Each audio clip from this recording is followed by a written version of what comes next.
everybody. Pop culture curator here. So good to see you. Believe me, I am so happy to be back.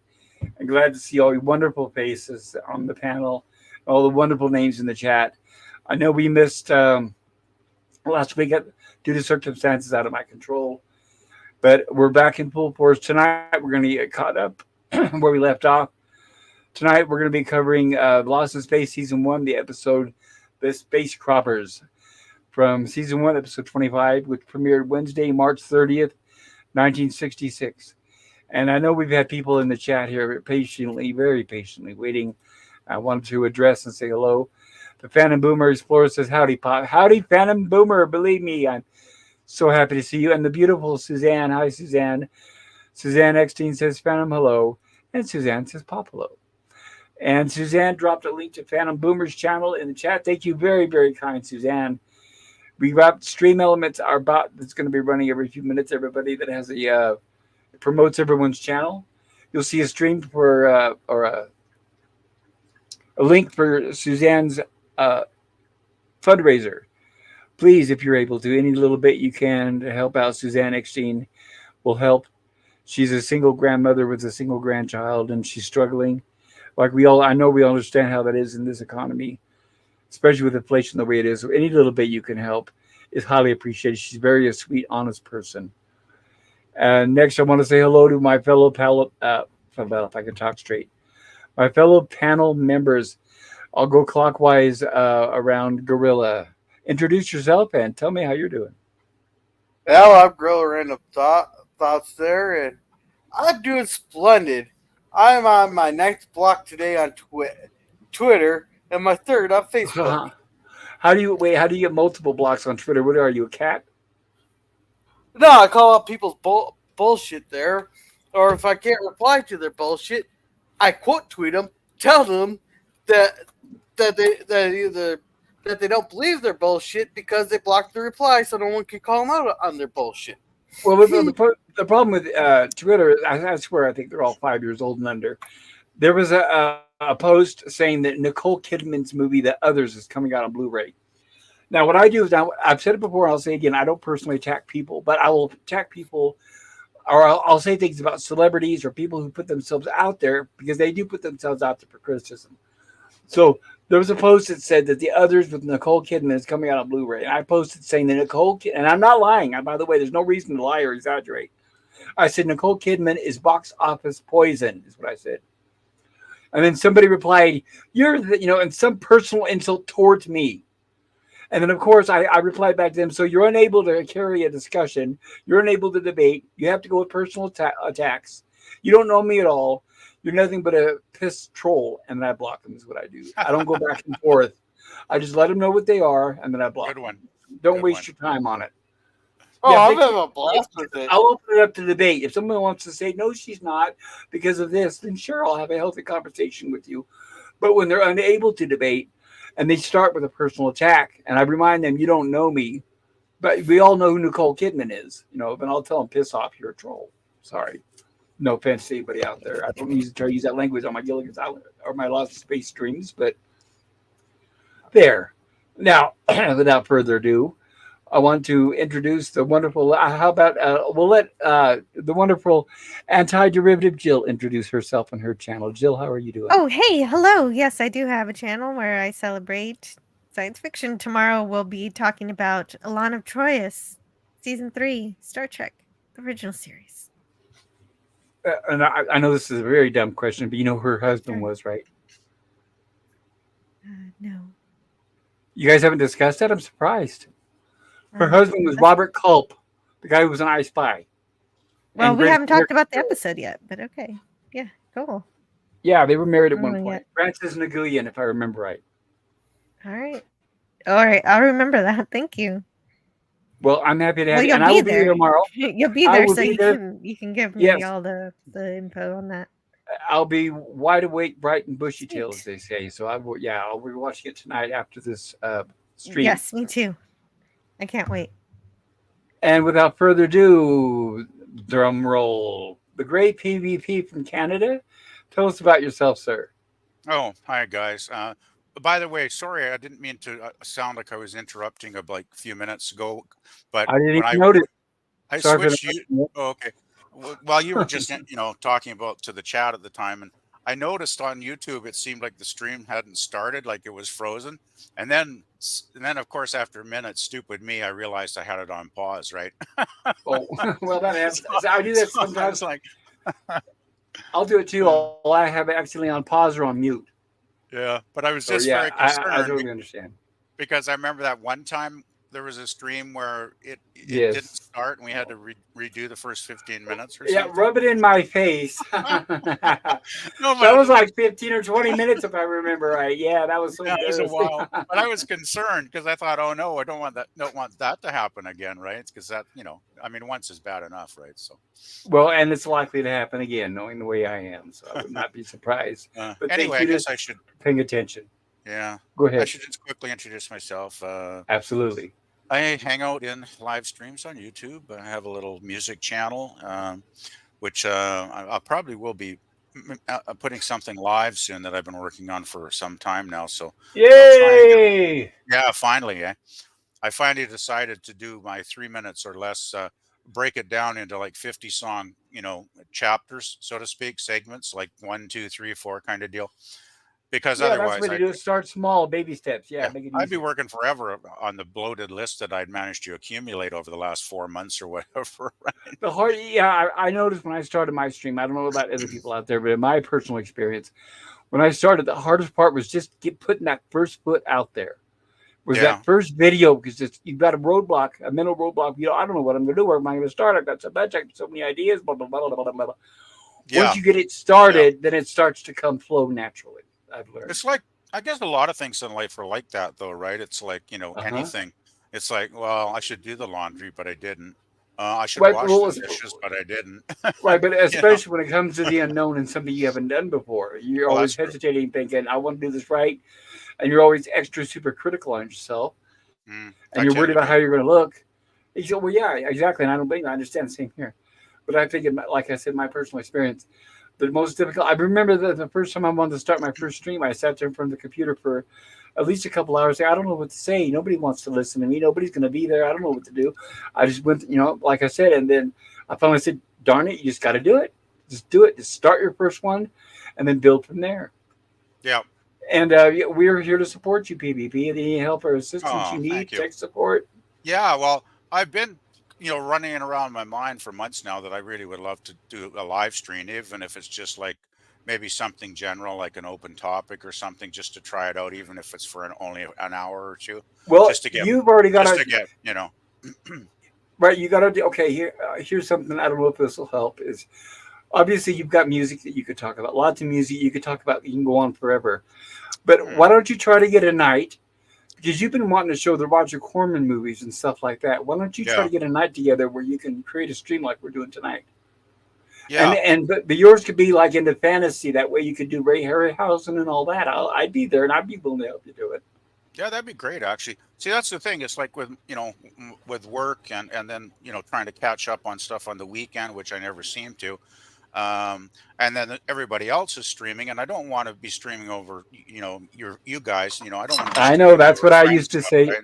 Yep, yep. You know, but I was thinking, And then I would tell Pop, just stream when you can, because if you wait until nobody's streaming, you'll never yeah, stream.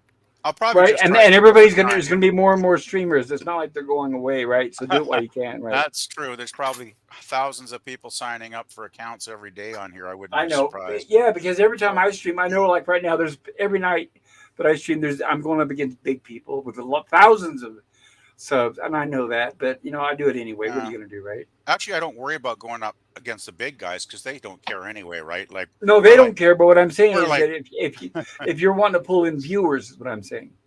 Oh yeah, but we're like fleas to the big giant channels, right? So they probably don't even notice Yes, where he exists.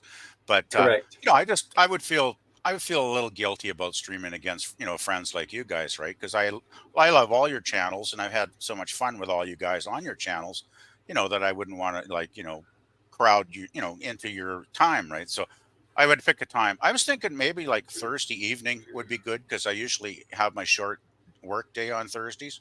So Right, I, Thursday for you me. know, As you know, I don't stream. I can tell you right now the days I don't stream. Okay, Thursday, Friday, Sunday. So what you okay. could do is bounce those ideas around with everybody. Say, how are you? I would say the one person you could ask is Jim Landscape. He sometimes streams on Friday. I don't know if it's a regular thing or Oh, okay. not. Hmm. But I was but yeah, also I don't stream those nights. Those are my yeah. Because since I do Monday, Tuesday, Wednesday, I take Thursday, Friday off. right. I was also thinking of maybe trying some afternoon streams just for the heck of it, just to, just to get started. Because it's Well, like I know yeah. Friday mornings Jill's on, so I usually pop on her tea time anyway. So I wouldn't be cutting into that. But I was thinking sort of later on, maybe in Friday afternoon for an hour before Gorilla does his Waltons at 5 my time. I could maybe fit an hour or two in there somewhere that I wouldn't be overlapping anybody too badly, right? So. Right. And how about this as a suggestion? Maybe if you're going to do Friday day, let's say you do it daytime, do Hmm. your music on Friday day. You're talking Hmm. about Canadian music, shorts and rock, whatever, Right. and then do your fantasy theater, whatever that's going to be at nighttime. What do you think? After people get off work, so Yeah. you have a better Yeah. chance of a larger audience. Yeah. Well, I'm just A trying to lot think. of fantasy adventure movies you can cover. Yeah, because let's see, Sunday nights. Well, Gorilla does some movies on Sunday, so doesn't he? Uh, Gorilla, what time slot you stream on Sunday? 7 o'clock. PM that's Pacific time. Yeah, Central, right? So that's Central, five Central. five Pacific. Yeah. So yeah, well, you're usually doing your movie streams for maybe what, 2 hours, 2.5 hours, something like that, depending on the film, of course. But I mean, I could always go on a Sunday night, say around 8 o'clock Pacific, and do an hour or two, just to get used to it, and then once Also, I right, figure things out. A right. good Also, slot if right. you want to do Sunday would be like 1:30 in the 1:30, afternoon Central. that would be But I good. know, but don't you and Jill have viewing parties from Aunt from Uncle sometime We on Sunday? usually start at 11, around 11 my time, depending on Jill's schedule, because she's got family stuff, and sometimes we usually start around 11 a.m. Pacific, but sometimes we could start, maybe, half an hour later, or even maybe closer to noon if Jill's really busy that day and got all kinds of stuff happening, Oh yeah, unexpected. Like, this weekend I am completely busy. I'm not even going to do Saturday night Star Trek this week because I got to go out of town, yeah, and I you made my mentioned that. Sunday busy too. Yeah. So, And yeah. you're going to be So, busier and busier because we're getting closer to Halloween and you've got kids and everything. oh, geez. Well, Halloween is on Tuesday, so that'll happen on Yeah, Tuesday. a week from Tuesday. Yeah. But usually Jill and I are finished around, say, what, 1:30 Pacific time, maybe, approximately. So I could always Yeah, go and on at that like, that doesn't matter anyway. If you want to stream, you can stream whenever you want. Just pick a time. Like we could watch that show anytime. If you need to Oh, stream, do that okay. well, what if you're up to it? If whenever you you have want. energy, what if you do your viewing party with Jill, then do your fantasy stream, and then Gorilla does his stream? Well, yeah, I was kind of thinking something like that. Just try to sandwich my stream in between the other two. I would think maybe it might work.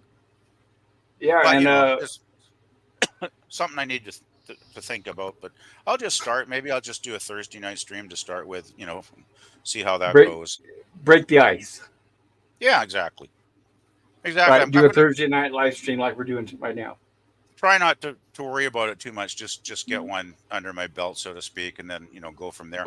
And Yep. I'm sure me being such a techno idiot at times, though, I my biggest fear is having some kind of technical glitch, then trying to figure out that completely baffles me because I'm Well, terrible at that. I really am. but you're right. But to be honest, you've seen us do that, so we're all Mm. human. We're all fallible, right? You've Oh seen the yeah, mistakes. I mean, I can I'm show my very human. stupid hairy legs, and I haven't gotten over that yet. So yeah. Yeah, You I'm look I'm fine. I'm all too human, that's for sure. I have Right, many but flaws. I have many flaws. learning those glitches is all part of the process, though. That just Yeah. humanizes you. Well, that makes life interesting, is trying to figure out all the mysteries and puzzles and challenges that we do face, as we Right. go along through the It's journey. practice, right? And your fine tuning is what you're doing, Exactly. it's like you said, get that out of the way first, and then pretty soon, because really the learning curve is not Yeah. that difficult, and you'll have it down in no time. Yeah, once I do a couple, I'm sure I'll have it, figured out, reasonably well by that point. So, it'll be without a fun once I doubt. do. Yeah, it'll be fun though once I do get it going because as you say, I would love to do fantasy films like Harryhausen and the Roger Corman movies, the Poe films, Yeah, there's a whole stuff bunch like out that. there. Oh, Uh-huh. there's so many good films. Yeah. So anyway, Um, I've okay, talked but enough I apologize, myself. right, audience, for getting off tangent. But here we go. I'm going to get us moving along at a fairly good clip tonight, I hope. And we're going to try to stay on target. And I have my good friend Gorilla here who's going to help me do that. And as usual, I will try to address each and every chat because without them, we wouldn't obviously not be here. The Phantom Boomer Explorer says, hello, Suzanne. And welcome, Basil. Basil Battle Dragon says, hello, everyone. I hope Hey, all is well. It's a hello. sad day in Houston. What happened? Is it Houston or Uh-oh. Houston? What Houston. happened? Houston. What happened? Yeah, I'm sorry to hear that, Basil. What, I guess, what you know anything about this, Jill? I haven't looked into the news. I apologize. It might be yeah, something with Basil's family, maybe, perhaps. Here we go. gosh. Astros. Oh, there it is. Astros losing 4-1. Unlikely they can turn the game around. Okay, that's it. It's playoffs. Okay. Oh, thank goodness. I thought there was some kind of tragedy or something. Yeah, so did Well, I. I was Oh, thinking, there is tragedies going on, but not in Houston there. Yes, well, yeah. that's the way it that's a is. different kind of tragedy, right? If you're a sports fan and it's your favorite team and you're cheering because you think they might win the big game at the end of the year and then they don't. I know that feeling. I've been there. Yeah, I'm sure there's severe disappointment. Phantom Oh Boomer yeah. Explorers says hello, Basil. Basil says hello. Hi, Jill. Welcome. Hi. And hello, Edge of Time, my good friend Edge of Time. Greetings from the Edge of Hello. Time. Edge of And we've Time got sounds like a soap opera. Days of Our Lives. You mean something like that? Yeah, maybe. Yeah. How about Yeah. a soap opera that takes place, a time hopping, well, I don't want to say, let's just say time machine. Huh? Reading from the Edge of Time. And it's a soap opera about these people that go travel through time and solve emotional crisis. That'd be great. Like Crises, they're like plural form. guidance counselors or psychological counselors or something. Yeah, They like a travel very, through very, time. like a very watered down Sam Beckett. Yeah. Well, yeah, exactly. I was thinking of quantum. Yeah, exactly. Basil That'd be Battle nice. Dragon. Hi there, Edge of Time. Cheers. Suzanne says hello, Jill. And Suzanne says, Gorilla, hello. Hello. Hello, Hey, Suzanne. Suzanne. Hey to everybody at the time, Phantom Boomer and Basil. Yeah, Yeah. it's Hi. great. Nice Everyone's to meet saying everybody. hello. Yeah, they're all saying hello. Hi, Phantom says cheers. No, I mean, Basil says hi, Phantom, and cheers. Suzanne says PPP, hello. I don't need to say email. Suzanne says Basil, hello. Hi, Suzanne says Basil. Phantom Boomer Explorer says huzzah. Hey, Phantom. And hello, Nemesis of Eden. So good to see you. I hope you're doing okay. I hope your internet's working tonight. Hi, Nemesis. Nemesis of Eden says popping in to say hi and leave a like. I do appreciate that, Nemesis. And hopefully I will see you tomorrow night for the thing. Oh yeah. Nemesis I'm of looking Eden forward says, to hope that. you're, yeah, tomorrow night, 6 p.m. Pacific, everybody. We're going to be covering the thing as part of our Halloween celebration month. Nemesis of Eden says, hope you are doing well today, Pop, Gorilla, Jill, PvP, and chat. Yes, I am, sir. Thank you. Doing okay. Nemesis of Eden says, PvP starting his own stream? Hell yeah, dude. That's awesome. Yeah, we've been trying to kind of urge him for a while now. So, that would be great. We'll all kind of help support him, like I said, and get him on that road to being one of us. Online, that is. Basil Wow. Battle Dragon says, Astros are losing. Right, one of us. Mm. And I'm sorry to hear that, Basil. and you're going to shoot me now, Basil, but I don't know one team from the other. I never really got really big into sports, but I've heard of the Houston Astros. In fact, that's where I believe we got AstroTurf, right? The Phantom Boomer Explorers, I'm finding that editing is eating up all of my time. Yes, editing is a very time-consuming, tedious process. I completely agree. Phantom Boomer says, hi, Nemesis. And Phantom Boomer says, hail, stream elements. There you go. Hail to the bots. Nemesis Beat says, hail, Phantom Boomer Express. Hope you are doing well. Let me see here. And Phantom Boomer says, Nemesis Beaton had a great weekend. Shooting on Saturday, motorcycle on Sunday. Oh, that sounds like fun. With some great tri-chip for lunch. Yeah, I was driving down the freeway the other day, and this guy had these huge set of horns in the back of his truck, and I'm thinking, wow, I wish I can go hunting. And there's a butcher for hire in this small town. So hopefully, Oh, if I can get better, I'm gonna get it. Yeah, it would. They've got deer and elk and everything here. yeah, I remember No when my offense small to town all you had a animal butcher. lovers out Yeah, there, very cool right? And having a no, little butcher shop that'll carve up your game or whatever, right? it is, and we've got a little deep freezer.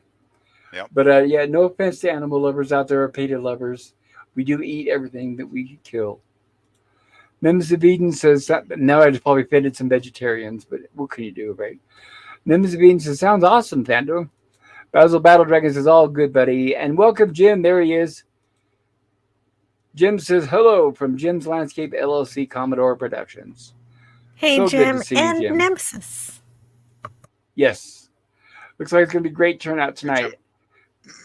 And let me add, we got our slide. The wonderful Jill uh, puts all the hard work into to put these slides together. Everybody, please thank her for that.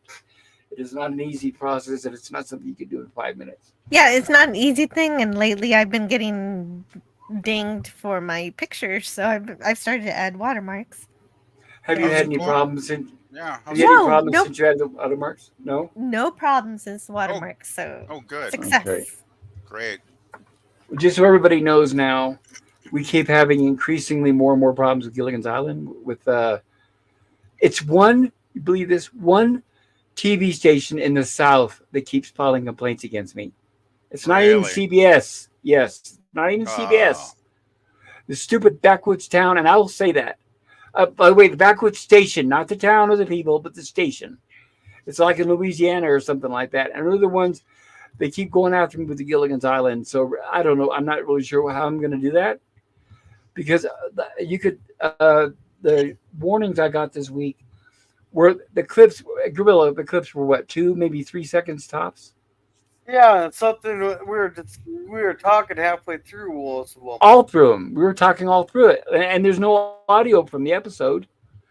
But they just, so it's like, well, here's what I don't understand. And let me, I'll put this blanket question out there for everybody.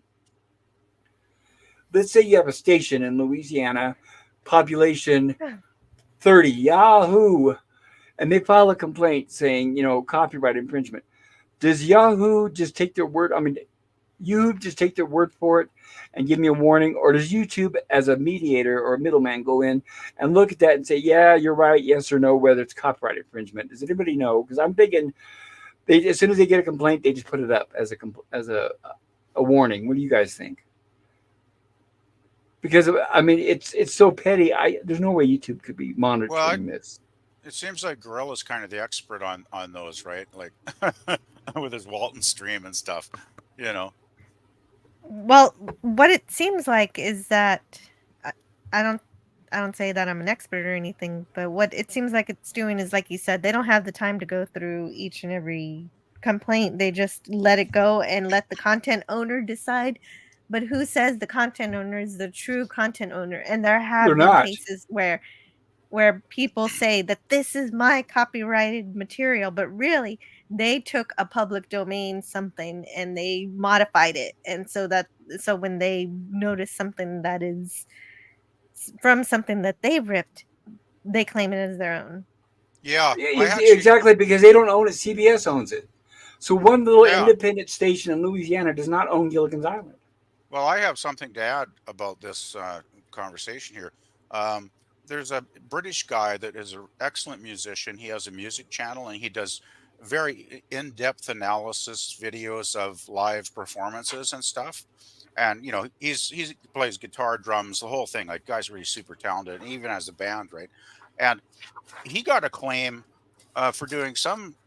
I think it was like a 1970s video or something. He got in fact, I think it might even been a strike. It was, yeah, I think it was a strike. It was really serious, right? So he went on and did a video asking all of us folks, that watch his channel regularly, to please email this company and tell them, like, why are you doing this? Like, this guy doesn't, rip off anybody. He's actually doing a service by analyzing this great music and getting people into it, right? So I guess, well, I mean, he's got a pretty big channel. So I guess a lot of emails came pouring in. And get this, it was a German company. I think it was a British band, but it was a German company that I guess had them perform a song on their channel, like way back when. Right, but so he owns a copyright or he doesn't?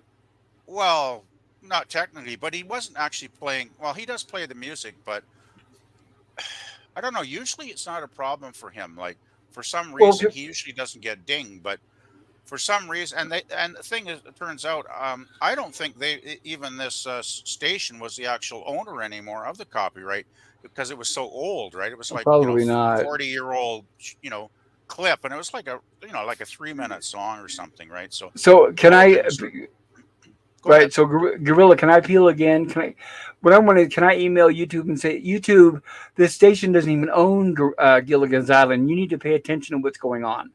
I would email them. Because if you appeal On Twitter, yeah. you're However, not you Team YouTube. yeah, I would try emailing them again because the next step in it is you could appeal the decision, but if they reject it again, it's a I strike. get a strike. It's a strike, right? That's what I'm Yes. trying to. That's why I You don't can want to go really- that route. You can really only appeal one time, so when you do appeal, you got to make sure it's ready. Right. So what I was thinking is if I do it through YouTube and say, look, YouTube, you guys, you're giving me warnings, and the people who are complaining don't even own it, and I think that might be a little safer without having to worry about getting a strike. What do you think? And they can either reject it or not. Your best route would probably just be email them. Through YouTube. I mean, Yeah. through Twitter. Through Twitter. Yeah. Yeah, because that's what I'm saying. My point is now, at this point, is look, the people who are filing a complaint don't even own it. I Yeah, mean, it they sounds might be paying. They may be paying for the rights to show it in syndication, but they don't own the channel. Gilligan's Island is being broadcast all over the world on thousands of stations in hundreds of languages, or at least dozens of languages. So it's not like one independent little redneck station in Louisiana owns the Gilligan's Island. I mean, that's ridiculous. Yeah. Didn't you say that after a while, if you don't actually respond, that sometimes these claims will just like drop off? He They'll said just, like, CBS. No, he said CBS will let it drop, but I'm not dealing with CBS. Yeah, no, Paramount yeah. didn't let it drop. They- Paramount they- rejected my claim. Oh, Yeah, really? Okay. and he got My, rejected. Yeah, if they're gonna let it slide, they'll wait it out for 30 days. But they're gonna reject it. They reject it. He's already rejected it, so it will not drop off. It sounds to me like this place in Louisiana is doing it out of spite. It's very odd. Yeah, the worst part about it is they don't even have to say what I'm doing wrong. All they're saying is I'm copying their material, which makes no sense. Because like I said, it always goes back to they do not own Gilligan's Island. And we're supposed to have the right to review topics. I'm not showing. I'm not pushing play and just showing the entire episode. Where there's no It may volume not be playing from the malicious. episode.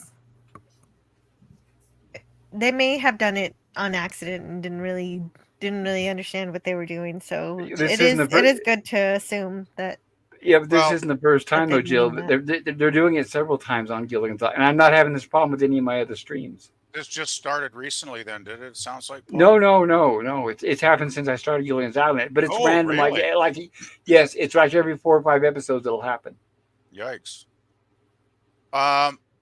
Did it happen when you weren't playing any clips at all? Like just a lot of times. Yes. It happens. It happens automatically sometimes. Like a robot is picking something up and just sends out a claim automatically. It's possible that that's happening, and it's possible that the company doesn't even know they're doing it. So, just try to get into contact with them. Maybe it'll be fine.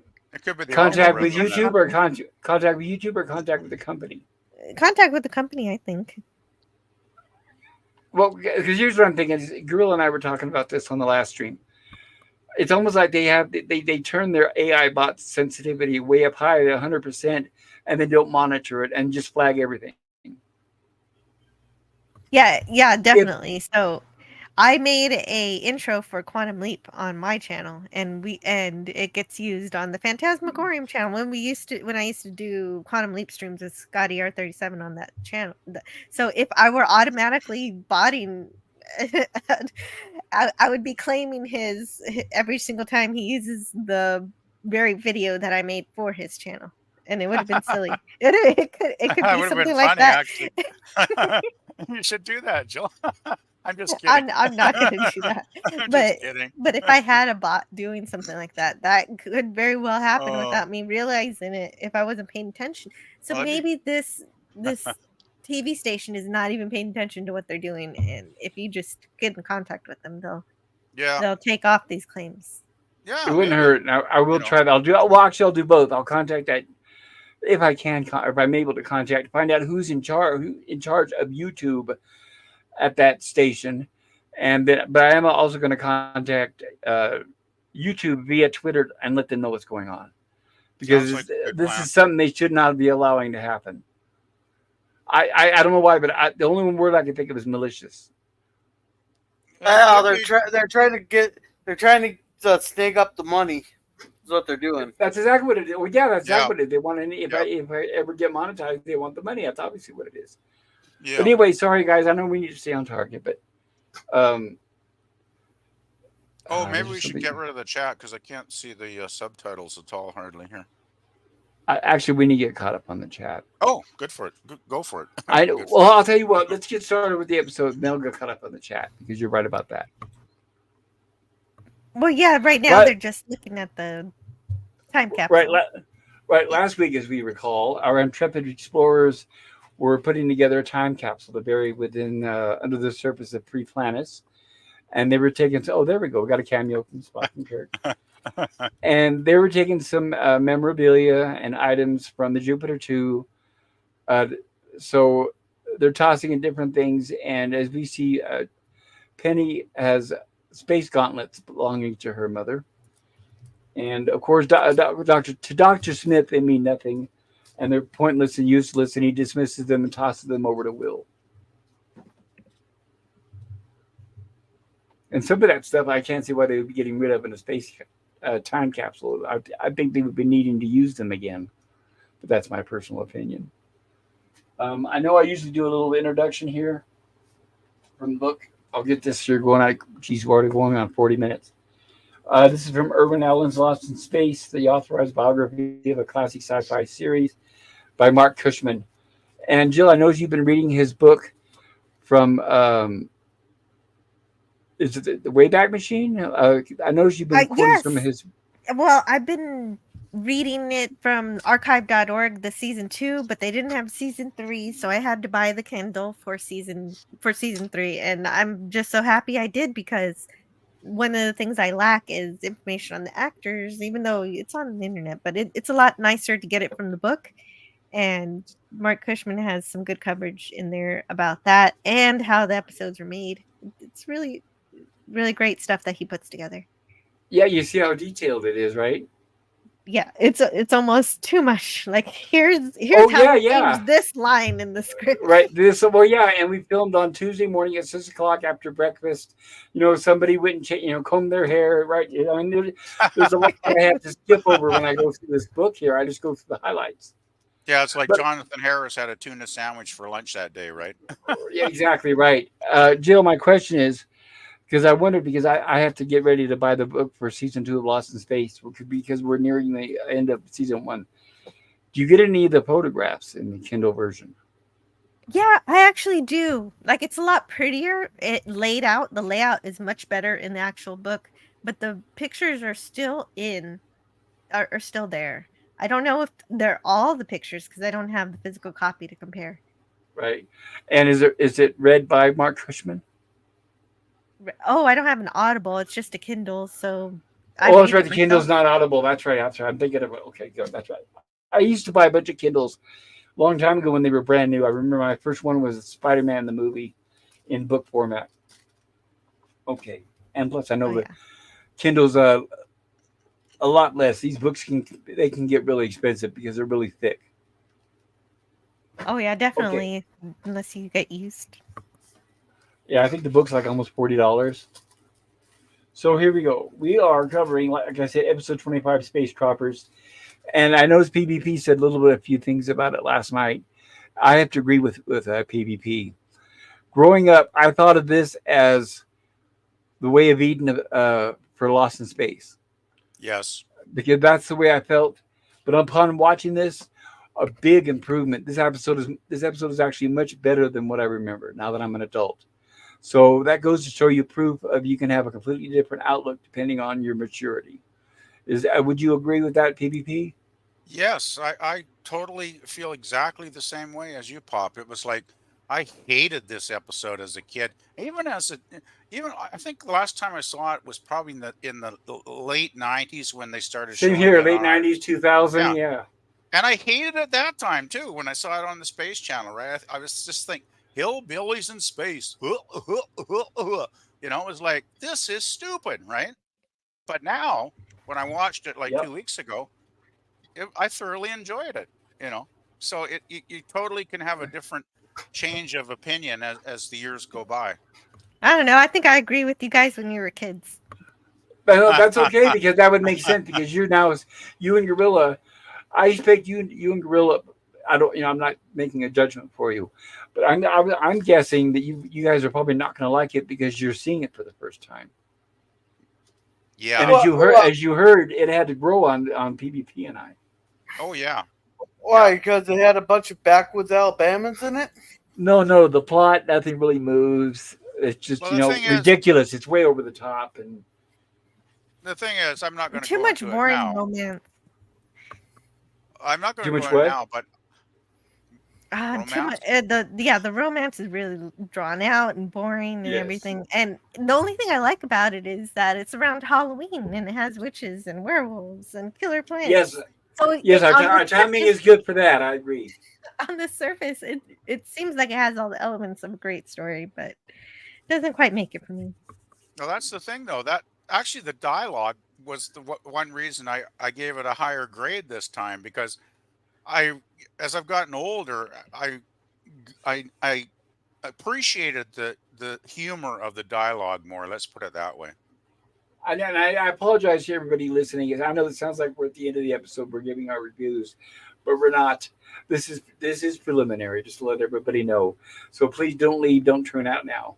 If you're watching this on the rerun, I hope you enjoy it. Please consider hitting the like button. And if you haven't done so, maybe subscribe to my channel and maybe sub to the channels of these fantastic people on the panel here. They've got a lot to share. They've got some amazing content. Gorilla, you were going to say something, or you tried to. Oh, I said, what are you saying? I didn't like it because they're a bunch of backwoods Alabamans? Did they say they were from Alabama? I don't know. Maybe that's why Gorilla enjoyed it. Perhaps you never know. That's a bad joke. It's almost like I guess it's like Jerry Springer in space, huh? Well, it falls under the oh. Oh, jeez. Hello, Oh, Gorilla. Oh, jeez. Did I Oh, say Gorilla. something What the happened? wrong What thing? happened to Gorilla? He's not. I There he shouldn't is. have made He'll be back. I shouldn't have made a joke about space hillbillies, I guess. Yeah. All right. I'm back. Can you hear me? Oh Yes. yeah. Yes. We All heard. right. Here's what it falls under. Gorilla, you must be talking out your ass because I know your mouth knows better. Oh, then we're Gorilla, just- you must be talking Oh, out your ass. it's on He's repeat. Gorilla. Okay, I'm going to go ahead and read the assessment. I love Bird of Prey, but I want to try to keep the language clean here if we can. The Space Troopers is an atypical episode of Lost in Space, particularly for the first season. This one is almost all comedy and aimed more towards the mature audience members instead of the core audience of small fry. That explains it, right, PvP? That's why we hated this as a kid. Oh yeah. Exactly. There's much to appreciate, including a delightfully sardonic performance from Mercedes McCambridge, and I'm going to go more into that later. The sparkling chemistry between her and Jonathan Harris, the light-hearted sexual tension between Sherry Jackson and Mark Goddard, and a fairly good job at making those, quote, little green things actually come to life. After a test run with the same type of effect in Welcome Stranger and Attack of the Monster Plants, which this is like a combination of those two episodes. We even get the plants in this episode, the same props even. I mean, literally. Regardless, this episode was certainly a strange concoction which attempted to serve up something for everybody, even if the various elements mixed as well as oil and water. Two of CBS's biggest hits which directly followed Lost in Space on Wednesday night were the Beverly Hillbillies and Green Acres. So the Space Travelers give us Hillbilly Space Travelers. Werewolf movies had always been popular, so we got that too, and two full moons, as we see on the screen. Bewitched was ABC's top show, so we got Witches. Attack of the Monster Plants had been one of Lost in Space's highest rated episodes, so we had a return of Killer Plants. Sherry Jackson was sure to please the males in the audience, who were over the age of 11. So they were given a generous dose of her, and we will get more into that. She's our cameo from Star Trek TOS. Dr. Smith was catching on, so this story leaned heavy on Jonathan Harris, although, as with most first season entries, it still utilized the entire recurring cast. Thank goodness. And Mercedes McCambridge was a heralded star of film and stage whom the adult viewers might appreciate, so she was added to give the show a little class amidst the madness. Yes, the lady that plays Sibylla, the main, I guess you can say antagonist, is actually a very well-known star from Broadway and screen, Academy Awards, and a hidden nugget. Well, I don't know about a nugget, but I'll cover a little more about it when we get there. But she actually went on a very, very big things, at least big thing.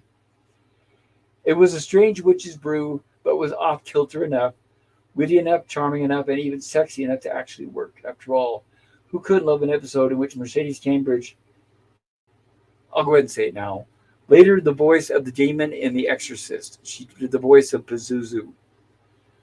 Tells her werewolf son, who has returned home from a night of howling at the moons, and who knows what else, don't forget to brush your teeth. Okay, now, without further ado, we're going to go ahead and get started. I'll see the rest catch of it. up on that chat. Sure, thank you, Gorilla. I appreciate that, sir. I don't know where we left off here. Should be Two started. references to teeth brushing in this episode. It's like, is that all that others do? That's All true. right. Nemesis says, I love animals, but I love flesh. It's so tasty. Don't eat the teeth, right? Yeah, well, I'm part of PETA. People eating tasty animals. I like pita bread. Basil says, yeah, elk hunting sounds fun. Yeah. Says, hi, Jim. Hail, Jim. Hello, croppers, says Scurvy. Croppers. And everybody's saying hi. Damn it, Jim. Lex Entropy, welcome. Says YouTube takes their for it. They do not do any legal analysis. Yeah, analysis. That's what I figured. Thank you, Lex. That's what I thought. So that's what it's going to have to be. I'm going to have to that's what it is. I'm going to have to say, YouTube, you need to step in and take a personal look at this because this isn't right. That's the whole point. Thank you, Lex. I appreciate that. And welcome. Nice. Scurvy says, Lex, thank you so much for subscribing to my channel. I saw that you just did that. Very cool. Very cool. Yeah, I think you'll be happy you did. Jill's got us some fantastic content. Sorry, go ahead, Gorilla. All right, Scurvy says, someone in a small town in Louisiana misbehaving. Never. So it sounds like YouTube is just taking the plaintiff's word for it. And here's our Broken Captain video. I haven't gotten around to watching it yet. Yeah, Jim, since you're there and you're here, welcome, Jim. You and PvP need to get together. Let PvP, I don't know if you guys contact each other on Twitter, but I know you're both members of our streaming group. But decide on a Friday night because PvP is thinking about maybe doing streams, but I told him that sometimes you do. So get with him on that so you guys don't step on each other's toes when you get a chance. Go ahead, Gorilla. Alrighty. Basil says, isn't slaps a strike against you? Yeah. Nuisance. That weren't no deer, was barbecue beef. Numbing. I know beef jerky, everything. I can think of all the things I could do with that. Sausage. And Jill, can you read this one? Yay! Hey, Matt G. He says, Jill. Hey. There we go. Good to see you, Matt G. A.K. Taylor Swift. Well, Yeah, we got reduced even. Oh, I thought we were upgraded. Don't we get ignored sometimes? Yeah.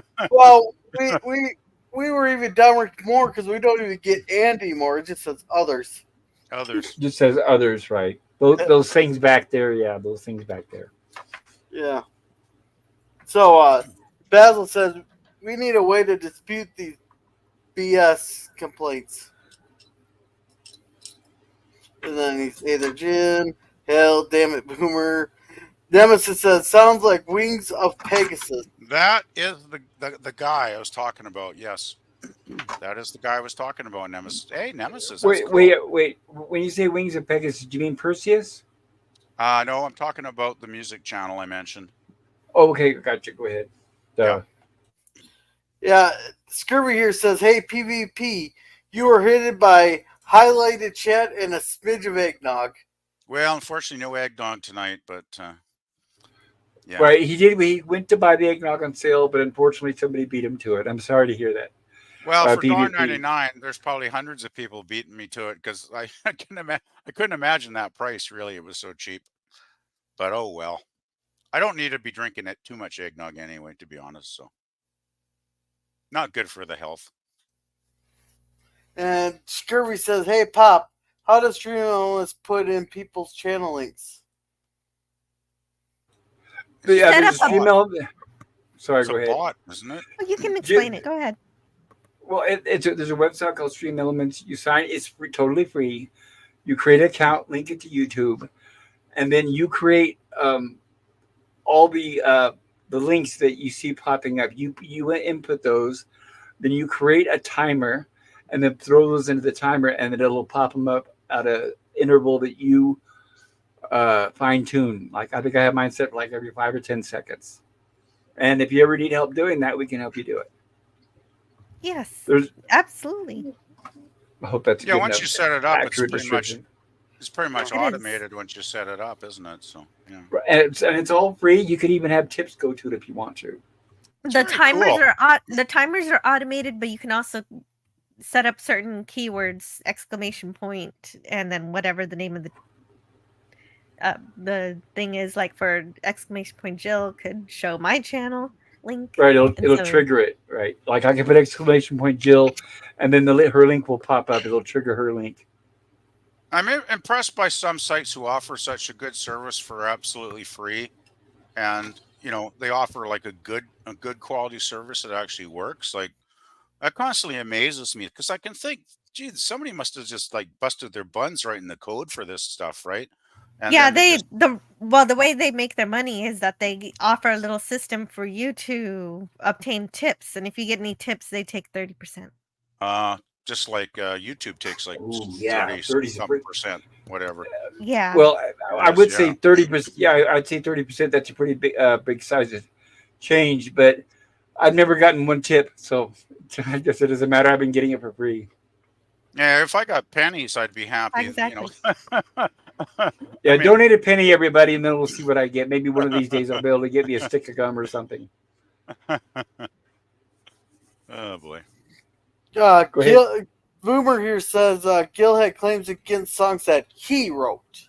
Oh, the That's- worst thing was when he did his public Oh. he showed us his public access show that he did with a friend on his own with a public domain movie cut in between the original content he made with his friend. And the whole stream got completely shut down. He got his channel struck. Like Oh, no questions about it, not Ridiculous. even a claim. that's horrible. It was the stupidest thing, and it was just the most fun stream ever up until that So point. what happened? Did Wow. he appeal it with YouTube, or what did he do? That's awful.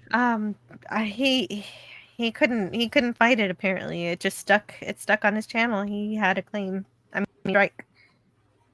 But he had just the one strike, so he was still Yeah. had his channel up. Yeah, he Okay. still had his channel. 3 strikes. Well, Yes. yeah, it's just 3 strikes Jeez. you're out like baseball, right? It Yeah. could have been exactly what happened to you. It might have been the the television station that aired it somehow picked it up, but I don't know how. All of it was public domain content. That's why I'm in no hurry to put my music up because my cousin and I had a basement band back in the 70s when we were teenagers, and we recorded hours and hours of all kinds of crazy songs, which are actually pretty darn good, actually. But I'm afraid to actually even think of posting that stuff on here because I'm sure I'd probably get some kind of crazy strikes or claims from some. Don't somebody. be paranoid because it'll usually start with a warning, and then you'll know when you're stepping into dangerous territory. I guess, I yeah. have never heard anybody just bam getting a strike out front or up front. Yeah. Thing is, I Go got ahead. most of it on Sorry, Gorilla. reel-to-reel tape, so it'll All right. take me a while to digitize it anyway. So Yeah. Basil Right. says, Pop, maybe you should consider moving your streams to Odyssey instead of YouTube. They're already I've heard on. about that. Wait, hold on a second. I know we haven't even started the episode yet, but I'll make this fast. I'm already simultaneously streaming on Odyssey. There's no audience over there is the problem. I'm simultaneously streaming on Odyssey, Rumble, Twitch, and Twitter. There's just no audience over on those other channels, websites, whatever you want to call it. Yeah, I Yeah. get views on Rumble, but I don't think they're real because I don't get any subscribers. So it feels Yeah, same just here. like- No subscribers. I was just looking at that today. No subscribers. What I was thinking, LDG, my good friend LDG, hopefully he'll stop by tonight. Was what he's suggesting that let's say if Gilligan's Island specifically is my problem, he's talking about taking it off of this channel altogether, creating a second channel just for Gilligan's Island, but then flag that all they want. And then maybe I might get a chance of getting this one monetized because that may be what's holding this one back from being monetized. That's actually a pretty good idea. That might be worth doing, Pop, actually. Right. Like Bird of Prey 5 has Bird of Prey 5 and then Bird of Prey 5X. So maybe create a second channel where the name is similar, where people can tell it's me. Well, the thing is, everybody in the community can easily find a link if you post it in the group, right, for the Gilligan channel. So that should not be a problem at all, actually. Yeah. What do you think, Jill? What was the plan? I'm sorry, I was distracted. LDG was saying that if Gilligan, okay, first of all, I'm having trouble getting monetized. Yes. LDG was saying that maybe that if I'm having trouble with Gilligan's Island because of this one station, that pull Gilligan's Island off the station, create a second station, and then put Gilligan's Island on there. And let them flag it all they want. Possibility. But also remember, it might be also the bloopers that are keeping you reuse content not being modified, because at least with the Gilligan's Island stuff, you're actually modifying the content, providing commentary and. Yes, I agree with right. I agree with the bloopers, and I am going to be pulling them because I'm sure I do, and I do agree with you. That's probably what's affecting the monetization. But as far as if I keep getting attacked by this Louisiana station, just to alleviate the headache, just take Gilligan's Island and put it on its own separate station. What do you think? That's a good idea. Yeah, why not? I'll lose the subs or viewers and all that, or the viewings, or I don't know what they call it. I'd be starting the from hours scratch. too. Yeah. But you're almost at season. You're almost at season 3 now, anyway, right, Pop? So you got what, 20-something episodes left, and then you're done. So 30-something, probably, knowing Gilligan's Island. Oh, okay. But still, I think that's probably a good workable solution because they could make claim after claim as long as they don't strike you. You're probably fine, right? So. Yes. So far, it's just claims, it's not strikes, but. So then I'll do that. I'd say try it out and see if it works, and if it does, awesome. I'll try to come up with another name, and then because like other people, then they've created second stations or streams. So right. But anyway, thank you for bringing that up, Pop. That's why that brought up that conversation. I mean, sorry, Basil. Thank you for bringing that up. That's what helped. Because I've been meaning to share that with everyone. So thanks to Basil for helping jog my memory. And I wanted to say hello, Will T. Sherry Jackson, enough said. Sherry Jackson is an excellent author, everybody. She does. Hi, Will T. I don't think I've ever seen him before. Welcome, Will T. If you have not been here before, right, Will, if you have not been here before, welcome. I'm glad to see you. I hope you enjoy it. And my first start is apologies. If you're here to see Lost in Space, I'm sorry we keep talking.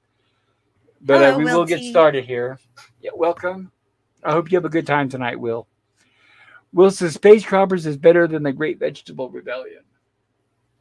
That's very likely, yes. I'm not going to argue that. I have to disagree, sadly. Great Vegetable is one of my favorite episodes. Not just Lost in Space, but any TV series ever in the history of television because it's so insane. It's totally that's what I like. That's what I like. We have so many different opinions. Oh, yeah. Go ahead, Gorilla, if you want to read this. That's interesting. Wow. Jill, sure.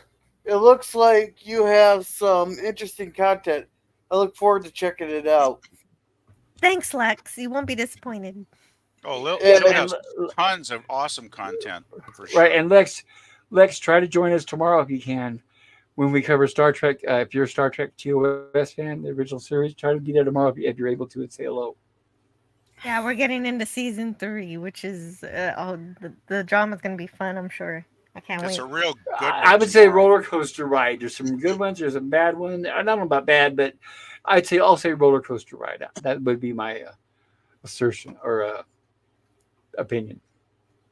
Yeah, it's a Go good ahead. episode tomorrow, though. One of my favorites of season 3. And last week too, we had Spectre of the Gun. So yeah, I had a blast. Yeah. Go ahead, Gorilla. yeah, Herc says I am triggered by the exclamation point. LOL. And Yes, you are. Good to Boomer see you, Herc. says Herc reality strikes again. Right. Welcome, Herc. Hello, Good to see you tonight. hello, says Herc. Uh, can you freeze eggnog? Inquiring minds want to know, says Boomer. I did it last year. Yeah. Holy crap. And everybody's saying hi to each other. Good to see you in the chat. Hello. And welcome, Germ. Welcome, Hey. welcome. Hello, Germ. All right. And Boomer says, I recently got 2 new subs on Rumble. Nice. Very cool. And apparently, Suzanne was busy pissing off someone, CF, whoever that is. Oh, probably Captain Affinity. Alexa says, I love Star Trek TOS. All right, we're all caught up, so let's get rock and Hooray. rolling for this. Yeah, let's get back to the Yeah, werewolf look, here. there's a werewolf. Yeah, right. Now, honest opinion, guys, what do you think of this werewolf mask? I mean, really. The Halloween store. It's a dollar store mask, Jill? Oh, I wouldn't say dollar. Maybe Okay, maybe $10. $10. Yeah, it's But pretty cheesy looking, in isn't today's money, so back then $1. Yeah. it? I love the teeth. I think the teeth are my favorite part of this mask because they're so silly. Oh, for sure. Oh man, that's one kind of. This is exactly why I used to hate this episode when I was young, and why I kind of really enjoy it now because my viewpoints changed. Like I think this is hilariously silly, and it makes me laugh so hard. I kind of love it. If that makes any sense. Well, I was gonna ask Pop if he had anything in his book about that werewolf, but he's not God, we lost here. Pop. Oh no. He's not Oh, here. that's not good. I wanted to know about the werewolf Halloween costume. Oh no, I hope it's not internet problems or some damn thing. Oh Oh, man. Okay, so I'm just gonna have to put a note in my notes to ask him about that. maybe tweet him or something, and maybe he'll. Tweet him. Taylor Swift here says the copyright stuff is maddening. LOL. It sucks. They think that they're protecting their product from you guys. It's like nobody's hurting anyone. Yeah, it's like your fans pay 150 bucks to go see you in concert, and at the door when they're taking your ticket, they punch you in the head and say thanks for your business. Yeah. It's like Susan what? says I guessed it. All right, that's everything. We're just everybody saying hi to each other. All right. Well, there you go. Well, this episode started with the time capsule. All that stuff in the time capsule will actually be relevant later in the episode. What's going on here is that a werewolf has shown up, and the robot is just the consummate hero of this past several episodes, and this episode is no different. He zaps the werewolf and makes him scurry away. This werewolf is going. He's gone. Always love seeing the robot uses lightning bolts on something. That's always cool. That's a real bad looking werewolf, I gotta say. It's like one of those Sasquatch guys that used to run around and when they were trying to prove Sasquatch existed in those old 8mm movies or something. Oh, is that? I haven't seen those kind of movies, so that's a good. I'm sure that's an apt description. And hello to Scotty R37. Welcome here to the Lost in Space stream. where we're reviewing episode 25, The Space Croppers of season 1. Oh no, Oh, there's my daughter. I just checked Twitter, guys, and Pop has just posted at 7:06 that his internet is down. He's back. He's in the backstage here. Here Oh, I he's back am. Oh, now. great. Oh, great. Okay. I Welcome was back. worried there. Thank you. Sorry about that, guys. Yeah, my internet went down. It looks like it's up for now. Seems to be good now. Yeah. Did you whatever you were talking about? Hello, Scotty. Well, I Hey, wanted to Scotty. ask you about this werewolf. This one isn't a particularly good shot, but I wanted to know, does the book have anything about this? Yeah, we haven't gotten to it. That's the thing is, I don't know. Yeah, have you guys showed Keel yet?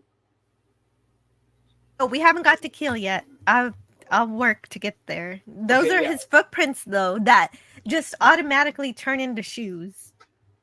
Well, because of, that's their by way of saving budget.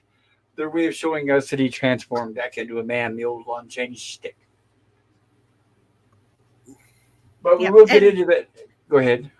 The Space Croppers with guest stars Mercedes McCambridge and Sherry Jackson. They usually don't put the co-stars at the beginning of the show, which I thought was weird. Written Yeah, by it is Peter true. Tucker. And those two, looking now back at now, this is 2023, and you're like, who are they to give them, star billing at the top or guest star billing instead of waiting till the end? But they were actually very big at the time, like I kind of hinted on earlier. Mercedes McCambridge was in several Academy Award winners, and she'd either been nominated a couple times before this, and I think she won at least once for, I think, How Green is My Growl. Yeah, I will look up. I will cover it more. Oh, And, okay. And directed by Sobe Martin. Yes, Sobe Martin. And Sherry Jackson, besides being very hot, as we all recognize, was in, I'm sure I'm repeating somebody here where they Star already Trek. said, right, what Little Girl's Made Of. She played Andrea with Roger Corby. Yes. Except she gets, I would say she gets, the good news is she gets a little more to do in this episode than she does in TOS. Oh yeah, definitely. She's more prominent for sure. After reading Packer's story, an underwhelmed Tony Wilson wrote to Irwin Allen, quote, Irwin, the men with Will and the robot out, leaving Smith and the women. Then, sorry, make sure I pronounce this where it makes sense. This is from the book. Take the men with Will and the robot out, leaving Smith and the women.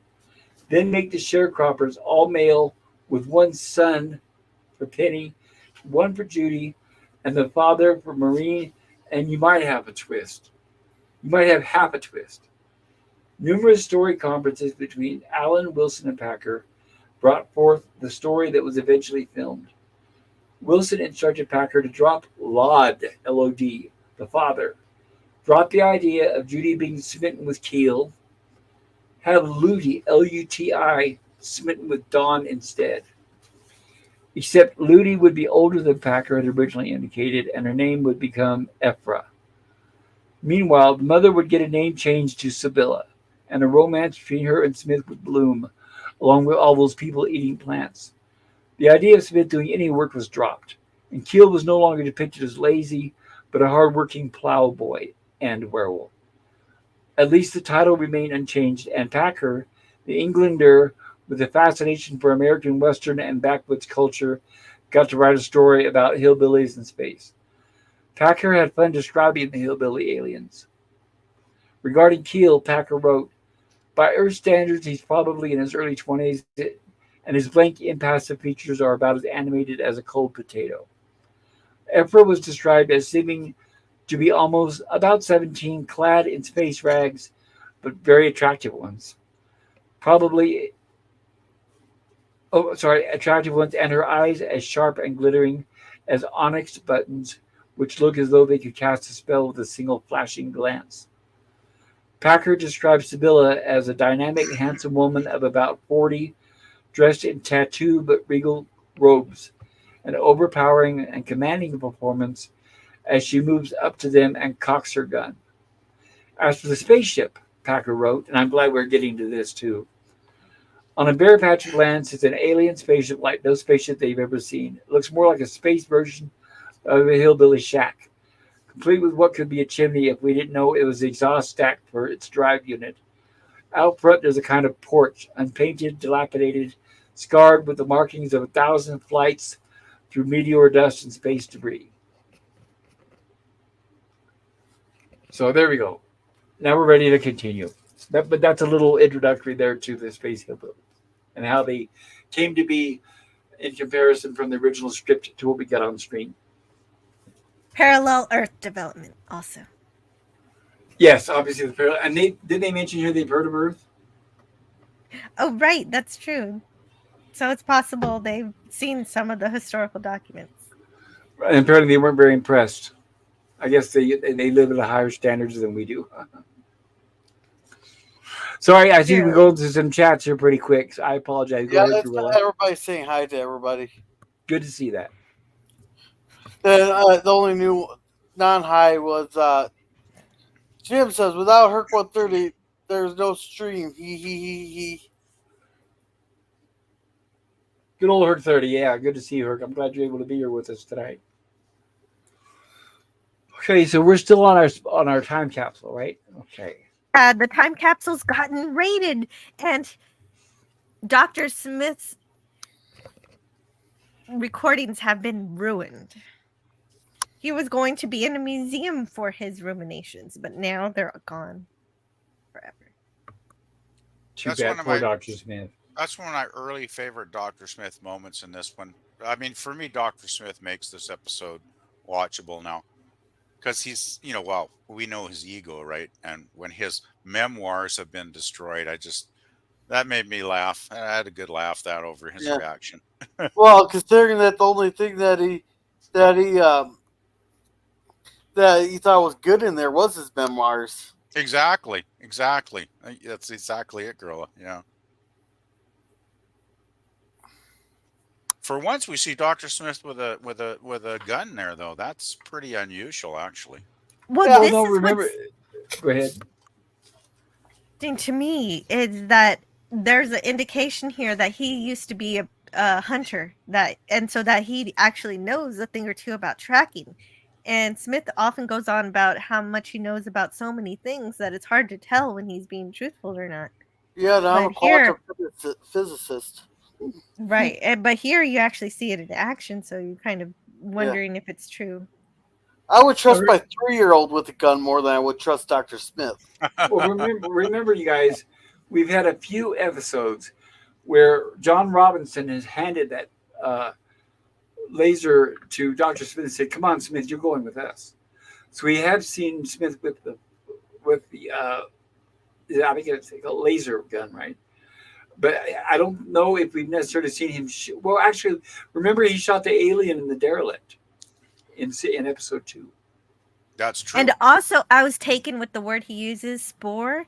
And so I'm not a hunter myself, so I had to look into it, and it's actually something he knows what he's talking about. So it's the footprints. Anyway, a spore may include tracks, scat, feathers, kills, scratching posts, trails, dog marks, stuff like that. So he actually knows the technical term for tracking. Whether it's just something he read about or if he's actually done it is what's in question. But you're bringing up examples of when he's actually has used a firearm or some kind of laser gun before, and so that's a good hint. Actually, that's interesting. Was it Peter Packer who included this line in the script, or was it like a polish later on by another writer? I wonder. Because that's actually we don't know. Go ahead. That's a really smart little detail to throw into the dialogue, right? About the spore. Right, and then that I can't. I don't. I will go more through the book, but I don't know if it's going to tell us exactly who came up with certain sentences because due to the rewrites. Right. So, but one thing we do know, it's going to either be Peter Packer or Tony Wilson. Okay. Oh, this guy. Oh my goodness. Now that we've got here, okay. Now that we got here, all right. I mentioned this guy in our first early episodes of Lost in Space. This is our resident alien. This is the guy. Every alien that we've seen that's come towering or from behind a rock or a bush has been this guy right here. Cool. So this is the first time we've seen him without his makeup. I don't know if you guys are aware Awesome. of that or not. I did not know that. That makes this even much more fun then. This is great. Yeah, because that's what I'm saying. We actually got three really. I mean, excuse me. He's not the big Hollywood name that Mercedes McCambridge is, but as far as being part of the Lost in Space family, he's way up there at the top, almost as big as I would say Bobby May the robot. That's very cool. He was the Cyclops. Remember the Cyclops? Oh yeah. The seaweed monster with two heads. You know, he's been everything. That's Well, the neat. seaweed monster was cool. Yeah, I like the That was seaweed creative, at least. Yeah, the season 1 monsters in Lost in Space are generally pretty cool, actually. Yep. So I give him credit for that, and it's good for him to. He does get a couple lines, a couple words in, so that's enough for him to get a SAG credit there, Mm. and a little bit bigger paycheck this time around. I mean, growling doesn't count as a dialogue? I think it has to be that. I don't have the details, but I think it may have to be. Honestly, I don't know, and I'm not going to give the right answer. I don't know if you have to say words, or if sounds are acceptable or not. That I don't know. He is a If any- huge dude, though, isn't he? My He goodness. is. If anybody out there though in the chat or on the rerun, if you're watching this, please comment in the chat if you know more than I do, because a lot of people know more than I do. Let us know if basically, do you have to actually say words and sentences to be part of the SAG union, or are sounds acceptable? Yeah. Go Speaking ahead, of Gorilla. chat here, Herc says, I feel so alive in the chat that is. And Chin's lesson. All right, that's all. I feel good. I'm just glad to be back and pick up where we left off. This is going to be fun tonight. So here we are. Yeah, you're right. Jill's right. The space capsule, the time capsule has been rated, and now we're introduced to our guest stars of the week. And I guess at least the first thing that crosses everybody's mind, I'm sure, when you watch this, is how the heck does that thing fly through space? But they do address that. Will asked her, and she says that you have a way of closing it up. Do we see that? No. So It's maybe pretty there's funny, though. right. Maybe there's a wall similar to like Forbidden Planet. Maybe they push a button and a wall just suddenly appears and goes around the thing. It surrounds it, makes it airtight. But I know I'm really stretching it there, so I apologize for that. It's a pretty goofy Have looking to guess. contraption, really. I just love it though, because obviously Peter Packer, wrote this thing, and you had to have that porch for the hillbillies to sit on, didn't you? You just You gotta have had the to porch it right, there. right with the chairs because the stereotype they always had those shacks where they always sat on the porch, whittling, Exactly. peeling sweet potatoes, right, and talking Yeah, to the neighbors as they walk by on the street. it's great. This is something when I was young, I hated this stuff, but Same now I here. watch it and I laugh my butt off. I just love it now, right? I think it's hilariously, gloriously silly, The thought of them flying through space, sitting out on the front porch, whittling, and just talking about the farm life and stuff like that. Oh, And it's there's hilarious. another note. I brought him up before, and I'm going to bring it up again because, in my opinion, this is important. My favorite author, I've said it before, I'll say it again. There's several authors I read, but my favorite of all time on the top of the heap is Ray Bradbury. Mm. And Ray Bradbury grew up in, I believe it's Waukegan, Illinois, a small town in Illinois, where people did sit on the porches and everybody would talk to each other. And he would often talk about how the neighbors would sit out on the porch in their chairs, in their rocking chairs, on a fall evening or a spring or a summer, talk to the neighbors across the street. And also, they would communicate with people walking up and down the street. Everyone would say hello. But he said he predicted, I remember this is the same guy who predicted burning of the books and the internet, the giant screen, us interacting, doing what we're doing right now, all this. But another thing he predicted, he said he knew the day would come where there would be no porches, where people would not sit out on the porch and talk to each other anymore. He said the day is going to come where people are going to stay in their houses and not be sociable. Yep. Thank So- you, central air conditioning. That is one of the main reasons. Yes, I totally agree. But even when the weather's nice, people don't go outside. Well, the thing back then, there was not all the media we have now. Like you can just stay in your house and absorb media through, you know, TV, internet, Yes. phone, whatever, Well, they right? had radios back then, but they preferred to sit out on the front porch. Yeah. I think people were maybe, I don't know. I mean, people are still sociable, but it was just a different culture, I guess, maybe, because they didn't have all the technology. So, right, well, between the air conditioning and what you're talking about with television and everything, so it's the technology that brought us indoors, I guess. And that's another thing that Ray Bradbury did not like is was technology. The man never drove a car. When he was young, he saw a terrible accident which shocked him. He never drove a car. All of his books, short stories, everything he wrote with one finger on a manual typewriter. And he even wrote several stories about how he hated technology or about where the protagonist was being chased by machines, noise, and automation. Jobs being lost towards automation and AI and all that kind of stuff. So much that he wrote has come true, and you're right. It is all seemed to be based around technology. Sorry to go off on a tangent, everyone. I know I need to stop apologizing and stop doing it. I think sometimes if we don't go too far on the tangents, it can make the stream more interesting and fun, though, actually. And it is well, and it is related. I'm not talking about something that's totally unrelated. Exactly. Exactly. Yeah. So here we are back with our space croppers, and apparently there's space hardware seats. Now that space, well, actually they haven't exactly described what it's called, but vehicle, a space vehicle you see behind them. If you take a very good close look at it, you'll see in the rear center, you'll see the same matter transfer unit that we'll use to get back to the robot on return, get back to Earth on return to Earth. So we've mentioned before that they, of course, they recycle props, but yeah, the matter transfer unit where Will Robinson had to go back and get the carbon tetrachloride. So just a little side note there. Hmm. Go ahead, guys. And we get introduced to Sherry Jackson. Anybody want to tell us about her? She's foxy. I know nothing about her. Okay, Angela Cartwright, before Lost in Space, starred on the show, The Danny Thomas Show, a.k.a. Make Room for Daddy. And on that show, Sherry Jackson right here played her older sister. Oh, cool. So that's why you had the two brunettes, and there's somewhat of a similarity, but she was very kind and sweet on Make Room for Daddy. Obviously, it was a sitcom.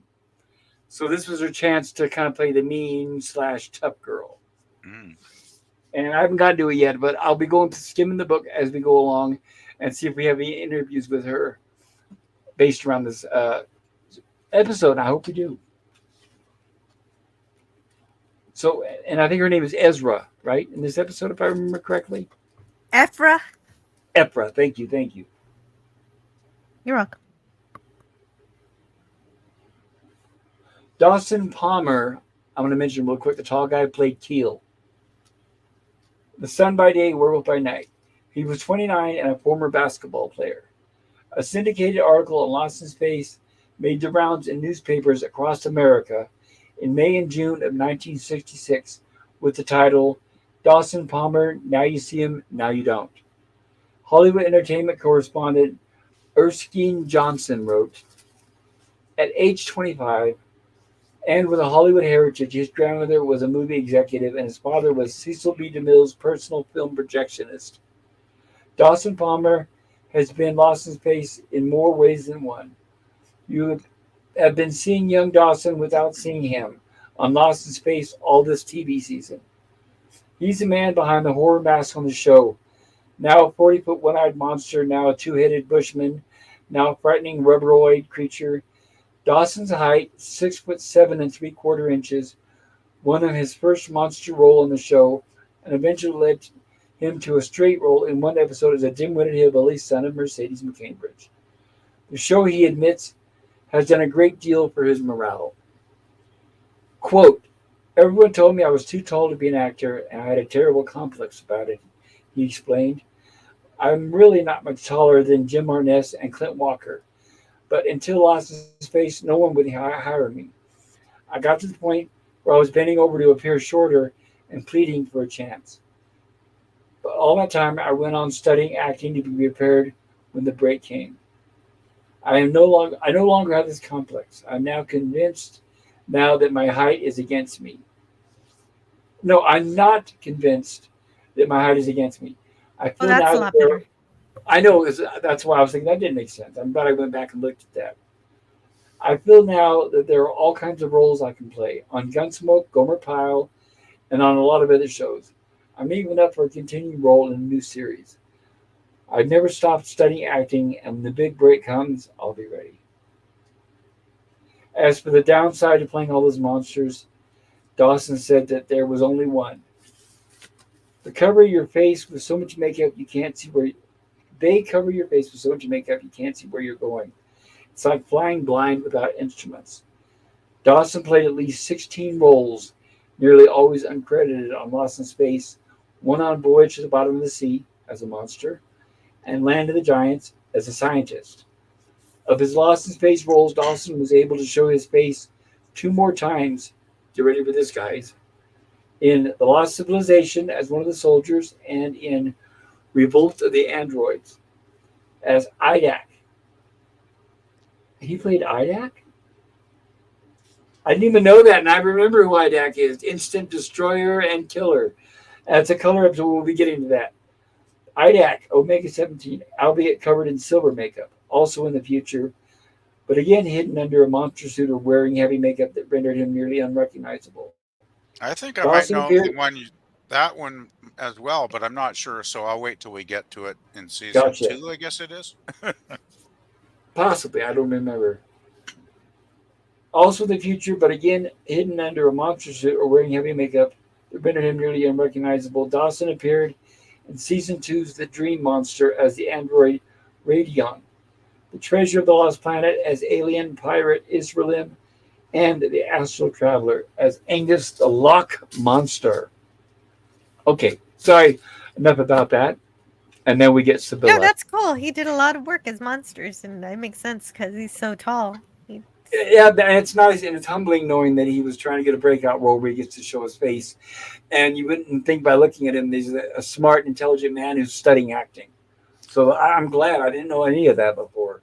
Oh, I love hearing all the backstory on his career. Like that was awesome. Like it's just like it's another example of even if you think you have shortcomings. I'm not trying to make a bad pun in his case because he's more got like tall comings. Does that make sense? Because he's so big. But it's Right. like just don't give up, right? I mean, people might say, "Oh, you're never going to succeed because you're too tall or you're too this or you're not enough that." But obviously, he didn't give up, and we're talking about him today, right? So that's Well, great. that's what I love about uh, our streams. This one here and Jill's, because a lot of people out there saying, "Oh, look, they're just covering Star Trek or Lost in Space." I've seen that yada yada over and over and over and over. No, but the reason why we suggest and we urge you to come to our streams is because you're going to learn a lot about the background history that you don't usually hear on those other streams and the other channels. So that's another thing that I at least find very fascinating. I've always liked to find out more than what we see on screen. I think it really helps flesh out the episode, flesh out the actors, the story, and it makes me appreciate them a whole lot more. I Which agree another thing, and 100%. and I'm thinking about that. That's another reason why I like this episode now, uh, because and I didn't before, because I was just looking at it for surface value before, and now that Mm. I know, the more I learn about it, the more I really like it, and especially knowing more about the movie, the guest stars. I didn't even know that about the guest stars, which we're covering and will be covering. Sorry, I need to shut up. Right, you guys can tell I'm feeling better No, of tonight. course not. But I am No, glad you're it's feeling great. better. Well, I still don't like the episode, but I think the actors are wonderful. Since you're feeling better, should we catch up on chat? There you go. Thank you, Gorilla. Slap in the face and shut up. Okay, I'm just kidding. Go ahead.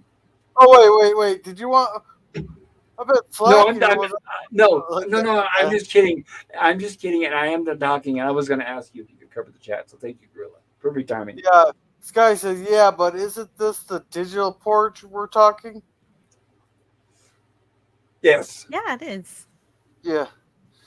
And Sky says Darius the used to call it hangout by proxy. uh, um the Sky says the primary endeavor of humanity has been to get the hell out of nature. Right, but like hillbillies, these people like to enjoy to just take it easy and just, some people, right? Some people want to be on the cutting edge of technology and competition, industry, business. Hillbillies like to just take it easy. By the way, hillbillies, I'm guessing, is probably a derogatory term these days, right? But they like to I just don't take it know. easy, chill, take their time. I used to live in the South for a few years working, and they would always tell me, "Sit down, take your time. You're from California, slow down, talk slower, sit down. Come on, you're not gonna die. You gotta." And I'm like, "I'm busy. I got this to do." Blah, blah, blah, blah, blah, blah. And they're like, slow down, have a seat, have a seat." And they would just sit there and talk all day. So that's it. They're just they have a different outlook on life, and I'm not gonna knock them for that. I guess I understand it. All right. Sorry, go ahead, Drilla. Scurvy says, Foxy lady. And Scurvy Yes, says, she is. even Dr. Smith looks excited to see her. Right. Well, Doctor, but we'll see his motives. Yeah, well, Dr. Smith likes Sibylla. Yes, and for reasons. Well, Dr. Smith, he always has to wear a bunch of makeup there to cover up the brown on his nose. But anyhow, Right. Basil says, agreed. People are lazy and unsociable today because of all these high-tech gadgets and unlimited streaming entertainment. That's right. And right, that's just it. They don't social. We, I, and or at least me, I spend more time talking to you guys than I do my roommate or the people living in the houses next door. So yeah, exactly right.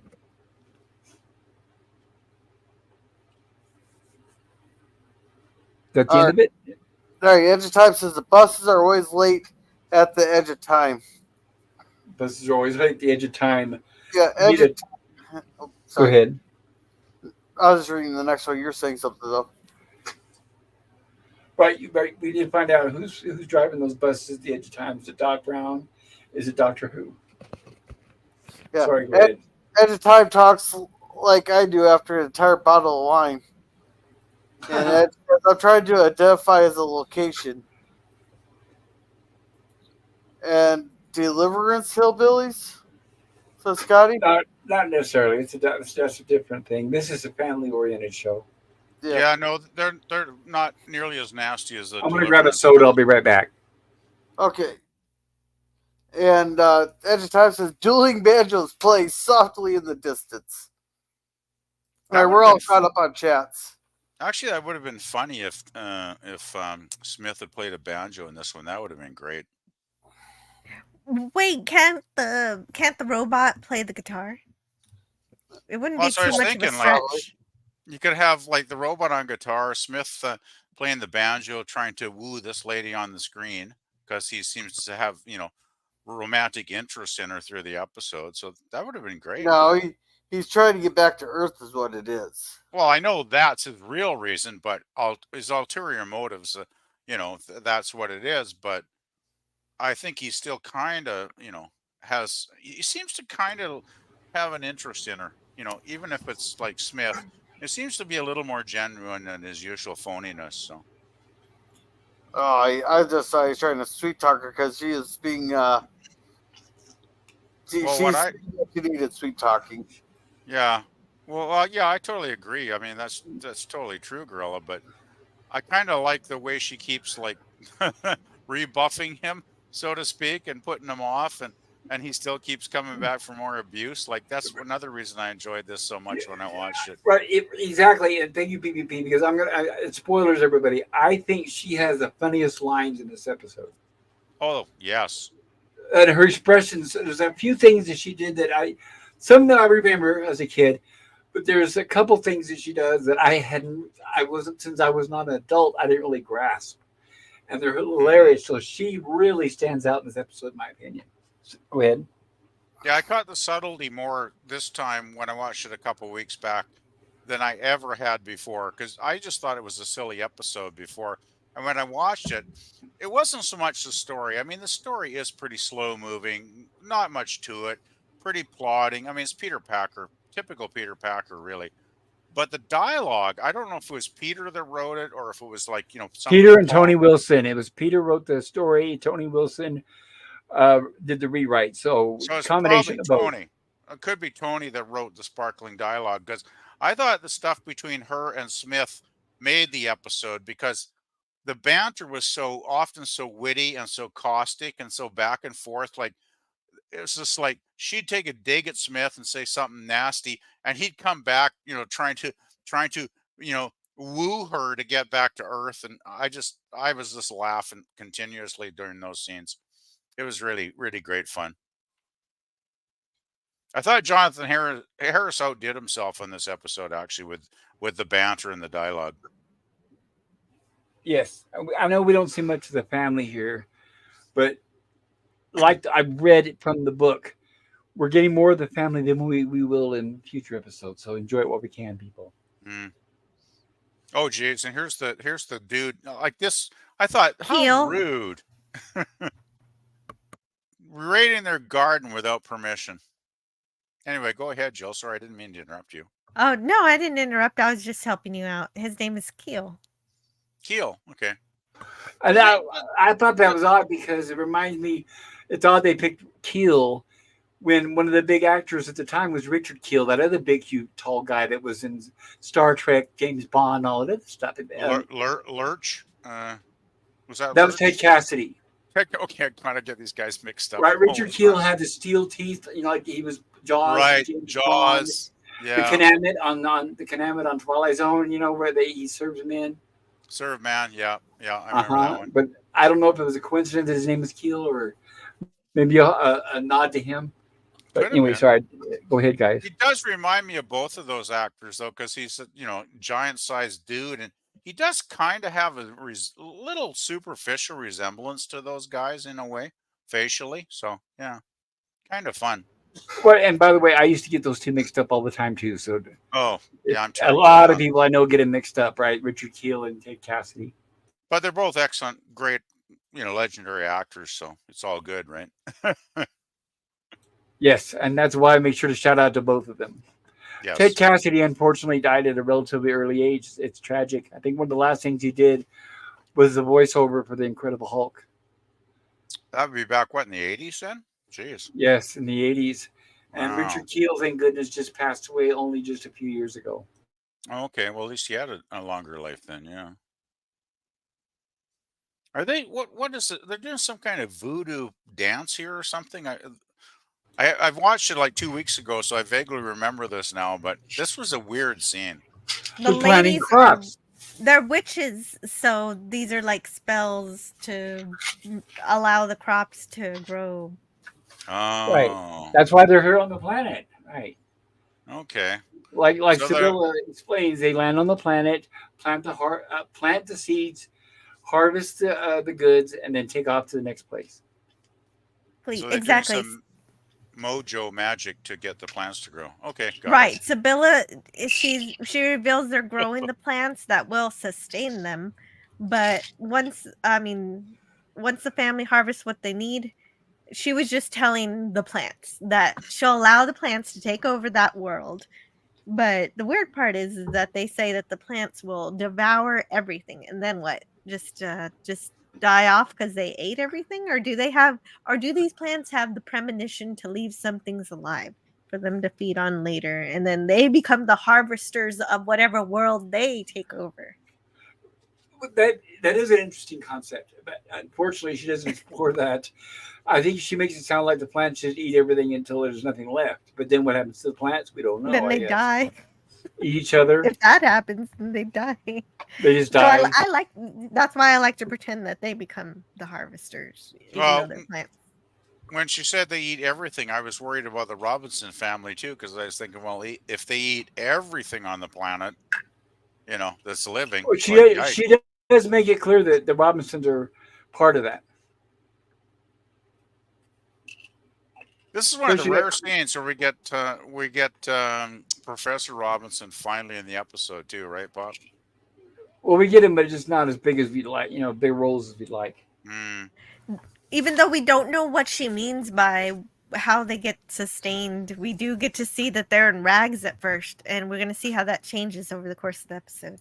Because that's Oh, going to change. I love the early ones, Jill, where they're in like patches. They have like patches on their clothes. It's like Little Abner or something. If you ever seen that cartoon, right? It's kind of hilarious, which is maybe another reference I get that makes me enjoy it more. And you probably get that, right, Pop? The Little Abner thing. Oh, absolutely. We're referring to a stage play everybody called Little Abner, which was eventually turned into a movie. It was a comic strip too for many years, right? Yes, yes, it was definitely that. So I got a big laugh out of seeing the patches on their clothes in the early part of the episode. That was pretty funny. I don't see anything about you worth admiring. Ah, That was one good one. That one did. she had a lot of zingers. You can tell this lady's been around the block a few times. She knows how to dissuade a gentleman when she decides to, so to speak. Get lost. Well, that's direct. She's honest. I like an honest person. Yes. I usually And say Smith this. is tenacious. Yes, he is. Smith's the opposite of honest. I usually save these till the end. Devious. Right. I usually save these to the end, everybody. But since we're talking about wardrobe and the way Sibylla looks, the way she's dressed, I'm going to show this picture from the Academy Awards, Oscars, Academy, whatever you want to call them, from 1949 with her, so you can get a better look at what she looks like in regular clothing. Cool. That's her in the center. Good looking lady. She is. So that shows you with the costume. Well, it's about 15, 16 years difference. But right. Yeah. But at least now you get an idea that she had a great history. There's her with her Oscar in her hand. So, like I said, All the King's Men. That's one of the movies she did. Oh, I remember watching that. That's a pretty good movie, actually. And Broderick Crawford on the left there went on to do TV's Highway Patrol. Broderick Crawford, that's cool. You know, my mom and my sister actually met Broderick Crawford at a restaurant in Hawaii many years ago. They actually talked to him and got his autograph. Yeah. He always seemed like a nice guy. Yeah, he was a very nice guy, my mom told me. And he actually, they chatted with him for a couple of minutes and he signed an autograph for both of them. And I thought that was so cool. It's like, wow, touch with fame or what, right? Right. And I know PvP and I are going back with the old shows, but Highway Patrol was a precursor to Dragnet, then Adam 12, and then Chips. Oh, and let's not forget Emergency. Oh, a long line of police shows back then, right, Pop? Oh, like Westerns. I mean, there was just like tons of them back in the day, right? Yep. Okay. How are we doing on the chat, Gorilla? Just got a couple here. Taylor's laughing. Uh-oh. Well, I'm glad Taylor's having a good time. Peter Packer pulled a pack of pickled pandas. Right. That was inevitable. So what did the pandas get pickled on when Peter Packer wrote that, Scotty? You do not want to know, Scott, or PPP. You definitely do not want to know. I just had to ask. Then this guy says Jaws from Bond. Yep. Discussion skill, check good. Persuasion. Never tell me the odds. Oh, brother. Oh. It was the dissuasion skill. Her dissuasion shields are up against Dr. Smith. Yeah, and the plants have grown. My, how they've grown. Right, very quickly. I completely agree. So these Almost are the like same magic. plants. Did they reuse these plants from the earlier Attack of the Plants? Yes. Exactly. Very yes, cool. that's the same plant that Judy decided to take a nap in for no reason. Oh, there you go. Hey, she's got a much more sexy costume on now. Like Jill said, right, started with rags and now look what they're wearing. The plants provide. I'll be right back. There you go. Okay. So that's why the plants mean so much to them, apparently. They are not only a source of food and nourishment, but apparently clothing. Very cool. I wish my lettuce would do that for me. Right. Well, that's what hemp was originally for. You can make clothes, you can make paper, you can make a lot of crap out of hemp. Right, Yeah, yeah, you're right. Not only that though, but it was at the time very cheap to make things out of it. Now, if you buy anything made out of hemp, because of the fact that it's used for pot as well, marijuana, hemp is expensive. Anything you buy made out of hemp is extremely expensive, and there's no reason for that. I wonder how expensive it is up here in Canada, though, pot, because we've had like legalized pot for like 5 years now, like no Well, not only that, but hemp criminalization. is made out of the part you don't even smoke. Well, that's it. But I'm thinking like I know hemp is much more durable too. Like you could make a pair of pants out of hemp and they Yes, will last forever because it's a that's very why. Right, that's durable why they make fiber. like yeah, you'll find potato sacks and things like that made out of it. Exactly. Yeah, so I don't know why they don't make like clothing out of it. Like I I'm wonder guessing if it they might do. maybe because the stigma is still there. What do you think? No, no, no. Not in Canada. Not No. Canada's pretty much past that now. Like as I say, it's been a good 5 years since they legalized everything. So we don't even really think about it. Yeah. Basically, we got so many marijuana stores in town here. It's just like going to the liquor store and Right, buying but beer that's or something something. different. I'm talking about stigma as far as do you Oh, could be. Yeah, do you think yeah. people have a No, stigma as far as wearing hemp for clothing? Is my question. no, nope. It was because of the reason that hemp got outlawed is because of the timber industry lobbyists. Oh, Now that makes more sense than everything else. that makes Yes, sense. Yeah, yeah. Yeah, same time. that's how the rule goes round, doesn't it? It's all Yeah, about money, isn't it? All about the bucks. Yeah. And jealousy. Yeah, greed. Go ahead, gorilla. Oh, I love yeah. these lines. This is what makes the episode for me, though, guys. Smith's cheesy love lines in this are so pricelessly good. I could not stop laughing watching these scenes with the two of them. It was so good. Does he Does he ever ever stop stop talking? Okay, talking? that's me. I better shut the hell up. Well, Smith keeps pestering her until she begins to accept his presence, even as she's berating him. She does begin to tolerate him, though, doesn't she? After a while, a little bit. Yeah, eventually she stops running him off, at least, which is progress. Yes. Hey, 50 nose means yes. Oh boy, So, this is so good. Fate hearts never won a lady. That's a very good line. And I'm coming here. I'm looking it up now. Yeah, she was in a lot of big classic movies and television shows. Gunsmoke, Name of the Game, Medical Center, Bonanza, and so on. She was even on Bewitched. She worked a lot with Bob Hope, so she's got that comedy vein running through her blood. So that makes sense. That's why it comes natural when we watch her in this episode. So She What I played like, funny. This is so cool. well, yes, I totally agree. I Oh, just want to mention. she was in the great Alfred Hitchcock movie with Charlton Heston, Touch of Evil. Oh, cool. The movie Wow, Giant. that's an early one. Sorry, you were going to say something, BBP? I was just gonna say, look at the still here. This is this sums up perfectly for me why I enjoy the episode so much. I mean, Smith's line, like a great work of art. It's a name I could live with indefinitely. Smith is just look at that grin. He's just totally sucking up for everything Right. he's worth. Every fiber, every cell in his body is sucking up to try to get back to Earth. And can we go back to the one with Smith, please? With the two of them. Yeah, And she's like staring off into space, going, "This guy is such a tool. He's so boring. His lines are so old and tired. I've heard these lines 100 times before. I don't care about this jackass." It's just like that's the vibe I got watching these scenes, right? And that's why I really boosted my rating of this one because it just made me laugh so much.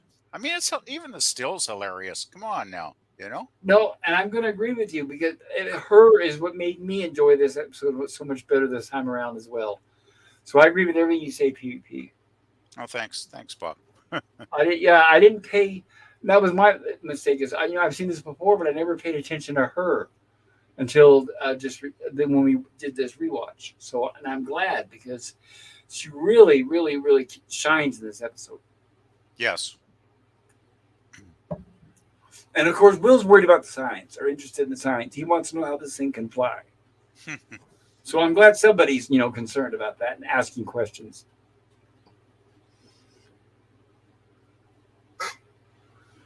And of course, they're not. Of course, they're not going to go into technical details about their spaceship, as we all know, because that's not what this Lost in Space is about.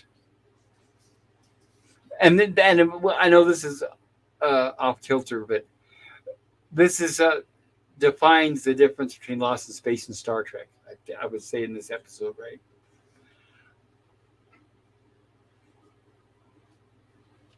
In fact, this is the second time we ran into hillbillies in season 1. We had the space traveler with the Warren Oates, and now we have the space croppers. We even had Hap. Remember Hapgood, or the guy with the small ship? He was more of a pirate. That's right, he was a pirate. Well, And there she is yawning right in front of him as he's talking. She's yawning when he's talking. It's so good. And it's like, Smith, just give it up, man. Give it up. But he never does, of course. Well, what's funny too is okay, if she can't handle it, why doesn't she tell him to get lost? But she is lonely when it comes down to it. I mean, this is a small hillbilly family, and she's the matriarch of the family, and she is, when it comes down to it, lonely. She doesn't want to have to accept him, but apparently that's the best thing around, right? Yeah, I still think she's really doubting that Smith would be up to snuff, though, so to Oh, speak. she is. She Yeah. is. Yeah, I think she's having to force herself to listen to him. Well, can you imagine listening to Smith's love talk for years and years? Like, No. she'd probably rip her ears off after a while, right? Right. But what's funny is he makes it funny. Mm. And once again, credit to Jonathan Harris. He makes it funny and he makes it entertaining. I wonder how much of the dialogue that he delivers he actually spent up late at night writing. Every episode, they admitted. say, every episode, so you can assume that he has a lot to do. Yeah. He had his hand on this script as well. Well, the thing is, I couldn't see Peter Parker writing dialogue as good as solid as that. What right? I So like is the spelling in the subcaptions. It says you're pretty enough the way you are. Well, I'm glad they did that that right. is good. Phonetic, yes. Yeah, it's very hillbilly speak or whatever, right, Jill? And as we all know, that type Purdy. of spelling and pronunciation is native to the American South, which makes this episode even more ridiculous if these people are from outer space. That's what I always thought that was odd when we watch other space shows, like, I don't know, TSP, DS9, or whatever, all those shows, and you get people that are like Asian or speak with British accents or Italian or Irish accents. I'm always like, okay, that's totally ridiculous, because those are dialects that are native to certain regions on Earth, or races that are, but where are they going to get the actors from, right? They're from Earth, so what are you going to do, right? Yeah. Exactly. That's why everybody on Earth and on the surrounding planets on the Orville are all from California. Right, except for that, right, they're all, to be specific, they're all from LA, right? LA. UCLA. Like literally, literally. They all talk like that on the Orville. Oh, she's starting to cave in now, isn't she? She likes Well, his attention. Yeah. Right. She's Now, starting she's to not go. telling us. She's not telling us. Is there an ulterior motive? We won't know. We'll find out later. Does she really like him, or is there something else that she sees or needs? Maybe we'll find out later. I like that. There's a little more under the surface than what they're telling us, and I like that. And it's comedic. This whole episode is a comedy, pretty much. That's the way I look at it. That's why I can enjoy it so much now, is because I totally look at it as a comedy, right? I don't take any of this stuff seriously, but, I look at that expression. I mean, you got to say that is total comedy right there. Right, total suck up. I love the costume design here too, though, on the two ladies. I think their costumes look pretty elegant and quite attractive, actually. Yeah, I'll make sure. Yeah, before you do it, Gorilla, I do have to admit, I always point out warts and all, and that hair on her Ezra looks ridiculous. Yeah, I didn't really like her hair either. Right. It looks like they just plopped 2 or 3 extra wigs on top. And the regular hair has on her head is the old Mary Tyler Moore haircut. Mary Tyler Moore look we saw on everything in the '60s. Oh, Maritimer is huge in the late '60s, '70s. Yeah, for sure. Beautiful woman, and everybody copied her haircut from the Dick Van Yeah. Dyke Show. Okay, go ahead, Gorilla. Sorry. Alrighty. Edge of Time says, enjoy pandas for the panda enjoyer in all of us. Bill, And I would say cheers, but I'll have a soda. and Edge of Time says, I spoke normies. There you go. Go for it. Someone even got him. Ladies have given me that look. Hey, I don't doubt it. Edge of Time says, I recently watched Rebecca at Jamaica Inn. Never heard of it. Oh man, no technobabble. Scotty smokes coffin nails. Most of the cast of TOS did, unfortunately. Yeah. And hey, welcome, Robot Haha, says Basil. And Welcome. This is Love Struck. And welcome, Danley Latori. Welcome, Dan. De La Torre. Welcome, Dan. It's so good to see you. Hey, Jill. Dan, you're with friends, and welcome to the channel. Good to see you. I don't know if you've been here before or not, but if you haven't, welcome, and I'm glad to see. Well, then good to see you again, Dan. Yeah, it looks like a new name. I don't remember that name. That's cool. I remember it. Jill, since you said it so good, you're not designated for saying that name. Well, you can just say Dan also. Dan De La Torre. Dan. Hello, Dan. Yes, you can say Dan. Dan De La Torre. Right. The Screwy says, Love Talk by Dr. Smith. Okay, then Dr. Smith would be the one where if he writes a book, you go into the bookstore and there's thousands of books on the shelf and they're not selling any. He'd be sitting there to autograph. He'd be at a table autographing books and nobody's in line. Well, that's because his book's labeled Firestarter. I was just going to say, if Dr. Smith wrote a book called Love Talk, the whole entire book would be about how he loves himself, right? It would be right. About love, this whole episode is about Sybil and Smith's love, but let's not forget that Ephra is trying to get a lock of hair to put a spell on Don. Well, that's Right now, obviously, exactly. Good point, Jill. Notice how they don't say. Notice how they don't use the word voodoo, because that would have been probably taboo for a family show back in the '60s. So that's the reason for us, the audience, is why she wants that piece of a lock of hair. Nice subplot, though, I thought. Yep. And what's good too about Sherry Jackson's performance is she can go and now in Andrea she plays one note. She's an android, or what little girls are made when she plays Andrea. But here, as she can go from sweet, alluring to mischievous, and you don't know what to expect from her.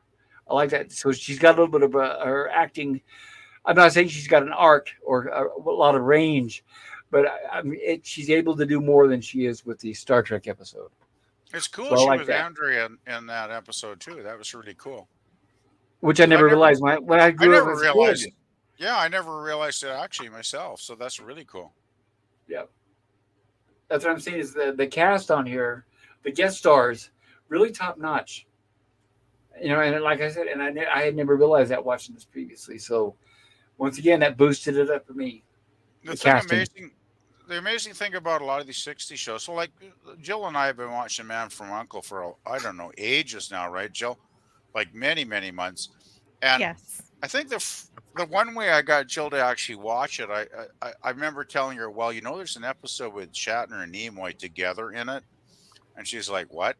I think that kind of perked her interest a little bit. I was in right there, yes. And it's like, there's lots of Star Trek people doing like cameos. There are in almost every episode. There's somebody, even if it's a small role. That's the beauty, right? Yeah. That's the beauty of all the '60s shows, right? It was the same with Mission Impossible and all of them. They just rotated through all those TV series, and it was even the westerns. They all pop up in the westerns. It was beautiful back then. I remember watching when I was a kid. It was like watching Where's Waldo on TV. It's like, wow, look, you know, there's Captain Kirk on Gunsmoke and all that stuff. Oh, it's great. Yeah, I love it. Yeah, it's totally awesome. That's why I love '60s so much. Yeah. All right, Scurvy here says Dr. Smith puts on Barry White in the background. Right. Oh God. Edge of Time says all the cars are classic at the Edge of Time. Cool. The costumes are beautiful and so are the ladies. I agree. Yes. Alright, that's all the chats, I think. Thank you. Appreciate that, Gorilla. Oh, and apparently Scurvy pronounces Dan's name better than he does.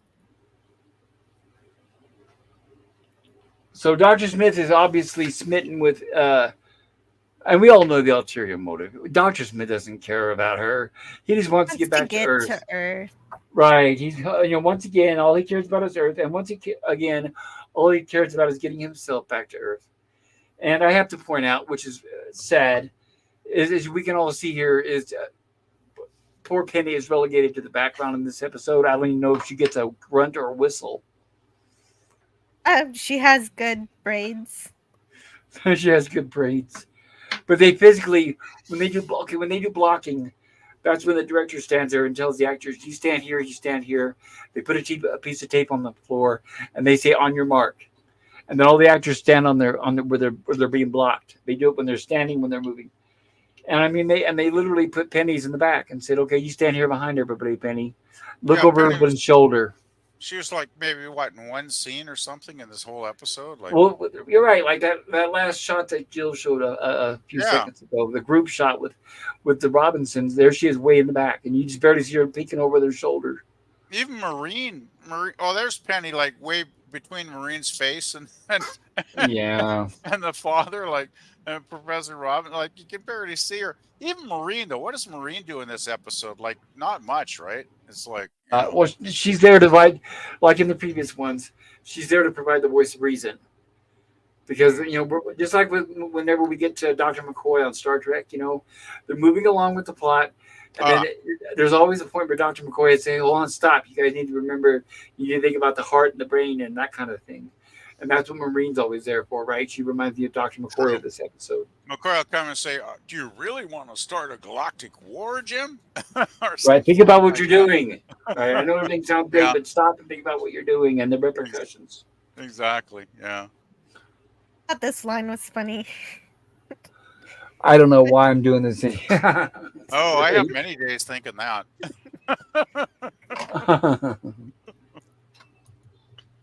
That's a good line, though. I agree with Jill. Great line. Yeah, well, he was going to go check on. Go ahead, Jill. He was going to go check on Smith, but Smith wasn't there. And of course, when we get Keel again as our werewolf, our fuzzy, friendly-looking werewolf. He doesn't. I love. Right. It's not exactly a werewolf out of American Werewolf in London or The Howling or one of those. He's like a big fuzzy teddy bear. Yeah, he's more like a fuzzy teddy bear with a really, I don't know, saggy butt or something there like that. And all he wants to do is hug everybody. All he wants to do is hug Dr. Smith. Yeah, he never hurts anyone. Like, I don't know why anybody questions his intentions as a sweet, cuddly werewolf, because all he does is growl. Maybe it's because of that face, though, Jill. Like, that is a bit scary, you got to admit. Yeah, true enough. And that suit does look very hot. Oh, poor man. And of course, there she is. She's looking for Keel and she's calling him out. We have our full moons, and he's out just chilling and enjoying himself.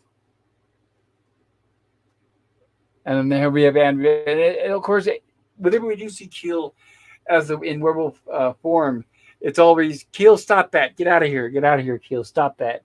And it's like, oh, poor Keel. I actually feel sorry for him. He doesn't seem to be very menacing or effective in the entire episode, does he, really? When I think about it. He listens to his family, even in werewolf form. And a true werewolf will not listen to anybody. They're on a path of destruction. Exactly. Well, I think if there was he was a true werewolf, Jill, he would have ripped, Dr. Smith apart, right? Oh, yeah, at the very beginning, absolutely. All of them. Family hour, though, so I guess that's why. And comedy, right? This is almost like their version of Trouble with Tribbles. Actually, yeah, that's a good analogy. Actually, it kind of is like Trouble with Tribbles on the silly meter, yeah. Right, and she's Cyrano Jones. Her. I never saw her that way. But Well, that's like actually pretty in good. Tribbles, when you watch Tribbles, Cyrano Jones steals the episode. So I say Yeah, she does in this one. I would agree. That's a good, very good analogy, Or when actually. Harry Mudd's on, he steals it, Yep, yep, yep. Usually dissolve him. Ooh, that doesn't sound good. And this is funny too, of course. Dr. Smith is trying to butter her up and butter her up and butter her up.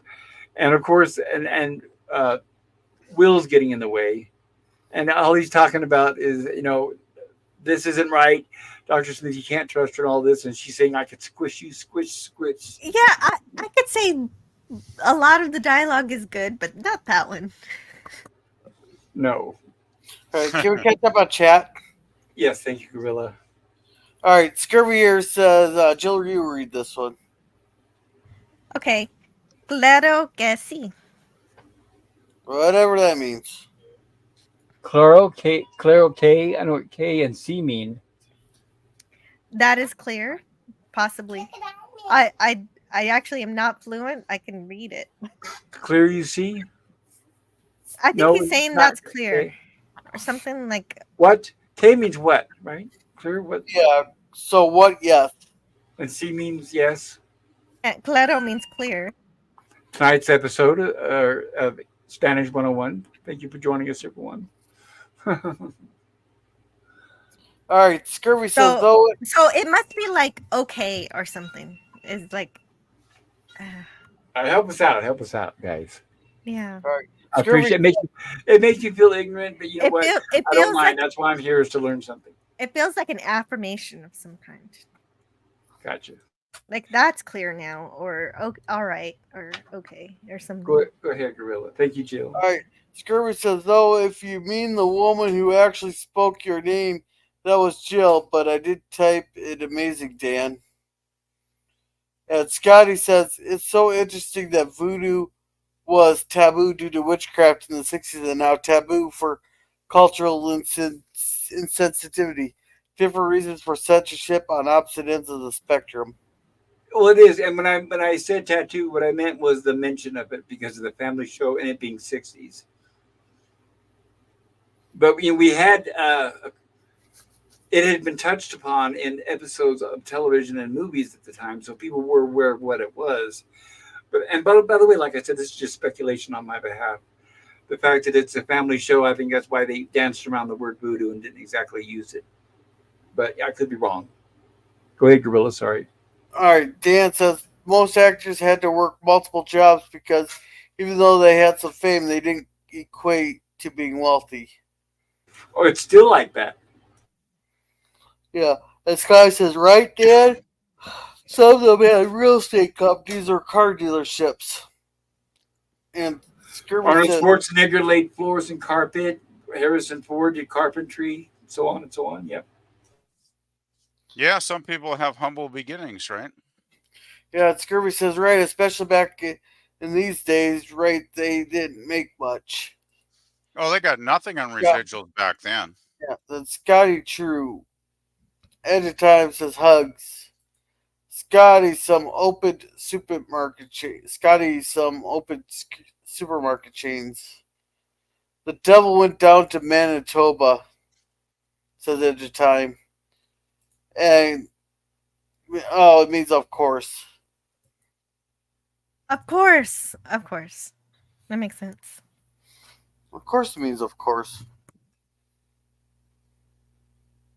All right, that's all of them.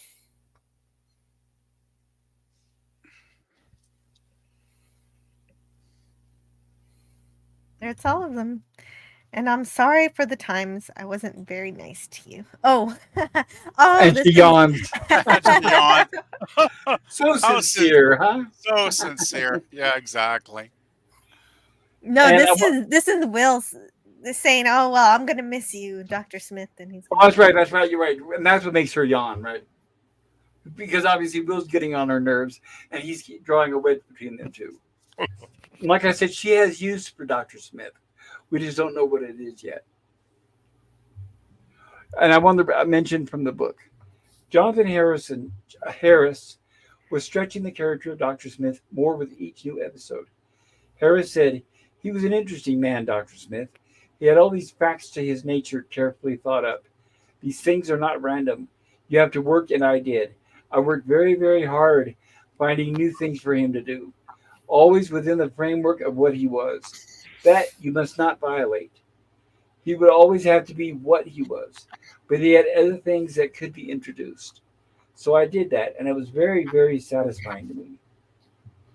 He was. It was especially satisfying for Harris to see changes he requested for the script implemented by Tony Wilson. As the Space Troopers filmed, Wilson sent revised pages to CBS on March 2, 3, 4, 7, 8, and 9. Many of these were results of suggestions made by Harris for both dialogue and action in scenes featuring Dr. Smith. So yeah, so he actually did have a pretty big hand in the shaping of this episode and the dialogue, which is a good thing, which So explains why it's so funny. it sounds like Tony Harris was it? It was kind of like an ally Tony Wilson. with him. Tony Wilson was like an ally with him that was like on his team, so to speak, submitting all Yep. these things to CBS. And I'm just starting to think most of the great dialogue in this episode might be, so at least with the Smith dialogue, it could be like 90% his writing, right? We a lot of the episodes because as we cover go more into detail, we've been learning more about how Harris helped shape the character and the dialogue in the scenes that he's involved in. That's very cool. I imagine the writers must have started to just love him because it took a They lot of did. pressure off of them, right? Right, the writers loved it. Remember, they said that we covered before that they actually look forward to when he handed them the notes, Oh, and yeah. even Irwin Allen said, "Do more." Quote. That's cool. Collaborative Oh, effort. excuse me. You Sorry, okay? go ahead, Jill. You okay, Jill? Oh yeah, no, I'm fine. Oh, okay. And of course, like we mentioned before on previous streams and my other streams, everyone, I know we have to skip through these slides. We can't show everything due to copyright issues. Warnings, as you heard us mentioning earlier, we're unable to play sounds or music. So what we're doing is we're encouraging you to go and watch this, go buy it. But we want you to enjoy the original. And if you can, get them on physical media. I'm sure it's available streaming somewhere if you have to. But I try to steer away from that because they're probably edited and chopped and hacked. So if you are able to. Also, we've dropped links before where you can watch these online. So you can watch them uncut, the Blu-ray versions. They are available online. Yes. That's the where whole I point. watch them. The whole point, right? We want to encourage you is to seek out and watch these. If you haven't seen them before, please do. If you have seen them before, but if it's been a long time, like us, I think if you watch it again, you'll get a whole different experience, and it's worth it.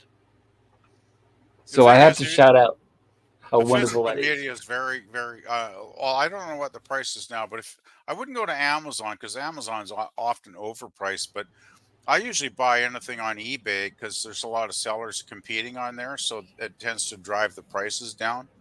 And I think you could probably get the entire series like on DVD or Blu-ray for not too much money now. Right, and we have the holidays of Black Friday coming up. Yeah, But yeah.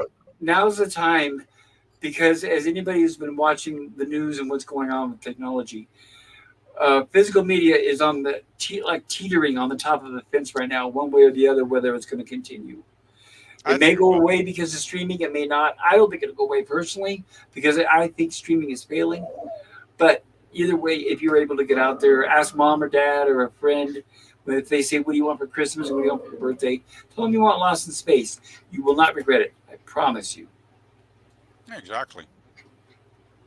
It's a great show too. Like you could spend a lot of hours during the holidays watching it at your enjoyment, right? Right, and by the way, I reiterate, the original version. Tell them the original version. When you say Lost in Space, don't just say Lost in Space. 1965.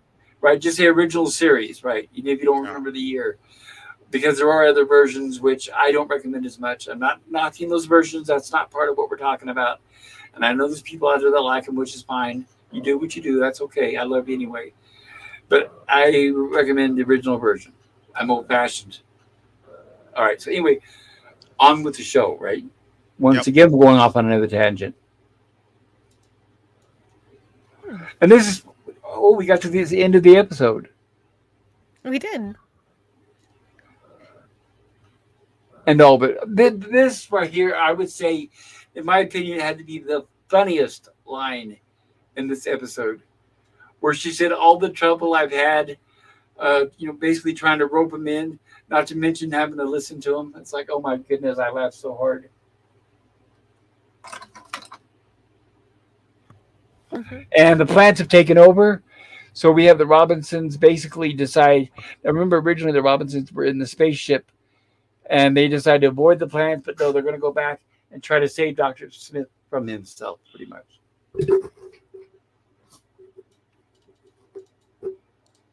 Oh, by the way, I just checked eBay here because I do stuff on eBay. I buy and sell, and you won't believe how cheap the entire series is. You can get the entire classic series, 17 discs, DVDs, brand new, sealed for like $41. And you get 3 seasons. What is that, 88 episodes? The complete episodes, 17 DVD set. Right. And if you get Yeah. the Blu-rays, which I recommend, you're going to get a lot more behind-the-scenes bloopers and things like that, interviews with the cast.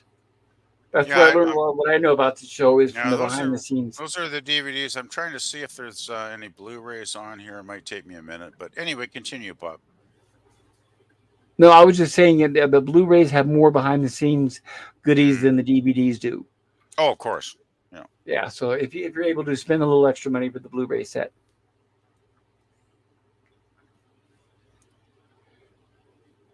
What But could yeah, possibly generally you, go you can wrong?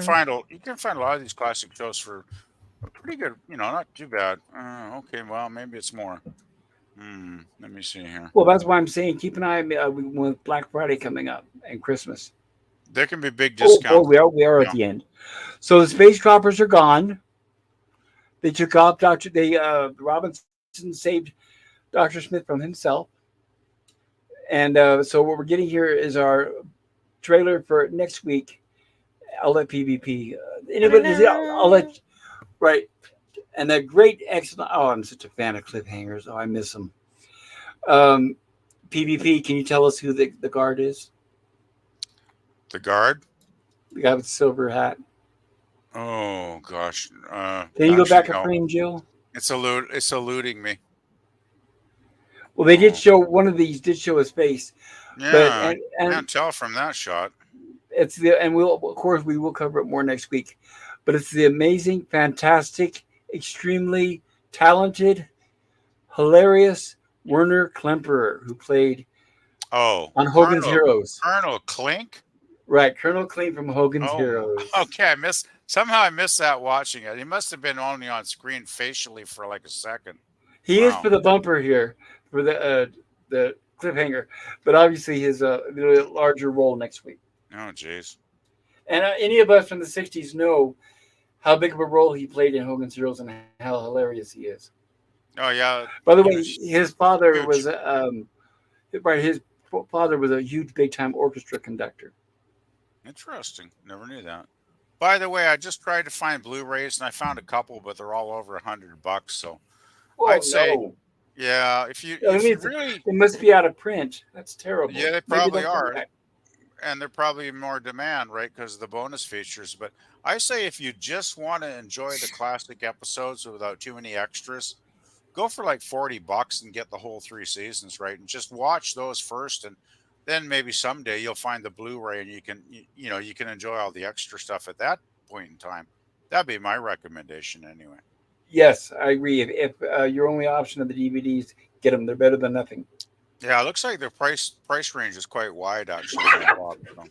And if the Blu-rays come out later on, sell the DVD, sell the DVD, or give them to a family member. It'll always be used for them, and it won't be a waste of money. Yeah. Thing is, though, we got a couple months till Christmas, so I'd say just what you can do is you can go on like eBay and put a watch on something, so they'll send you emails every time that item comes up for sale. Right, in and your keep checking Amazon. Maybe it might come back into print. Yeah, I find Amazon is grossly overpriced on a lot of things, though. Personally, It's like Costco. You've got to really watch carefully. yeah. I know Amazon can have like their Black Friday sales might be really good, right? But often I find they're very overvalued on the stuff. The sellers are overvaluing their items on there. But that's just my experience. So, Well, you're not wrong. oh, that ending went by real quick. Boy, we finished that one real fast. Yeah, it made my. In fact, you know how they say it went by so fast, makes your head spin. I'm Yeah. recovering from that right now. Mm. Yeah. I like that episode a lot more this time than I ever did before watching it. I gotta say. And the other thing too is, and I'm embarrassed to tell you guys, okay, is I had a doctor appointment all day today. I got home 15 or 20 minutes before the stream started, and I usually do my last minute things, feed the dogs, and I usually put the clip together for next week. And when I get the clip, I use a program called A Power Record or REC. For some reason, it's not working now.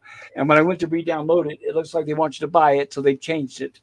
Oh, So they even geez, disabled the version that I already had on my laptop that was working fine last week. that Jill, when you sucks. get your and I know I can get clips with like VLC, but when I do on my computer, there's no sound. So Mm. my point is, I apologize, everybody. We don't have the preview for next week with sound, but we will cover that next. And between now and next week, I'll resolve the issue where I will continue showing the previews for next week with sound. So that's the reason why I'm Yeah, not able to show that tonight, and I'm so sorry. yeah. I wouldn't know where to find the previews online because I don't. I think I checked once on YouTube, but I think there might be some people that have uploaded like all the previews in one They straight, are. It's one video. big piece, and what I usually have to do is cut them up Yeah, and show just the that one for wouldn't next work. week. Yeah, that wouldn't work. So, unfortunately, Jill seems to be away at the moment. I was gonna ask Jill if she had a solution to this problem, but maybe she has I it. well, I'm going to talk to her.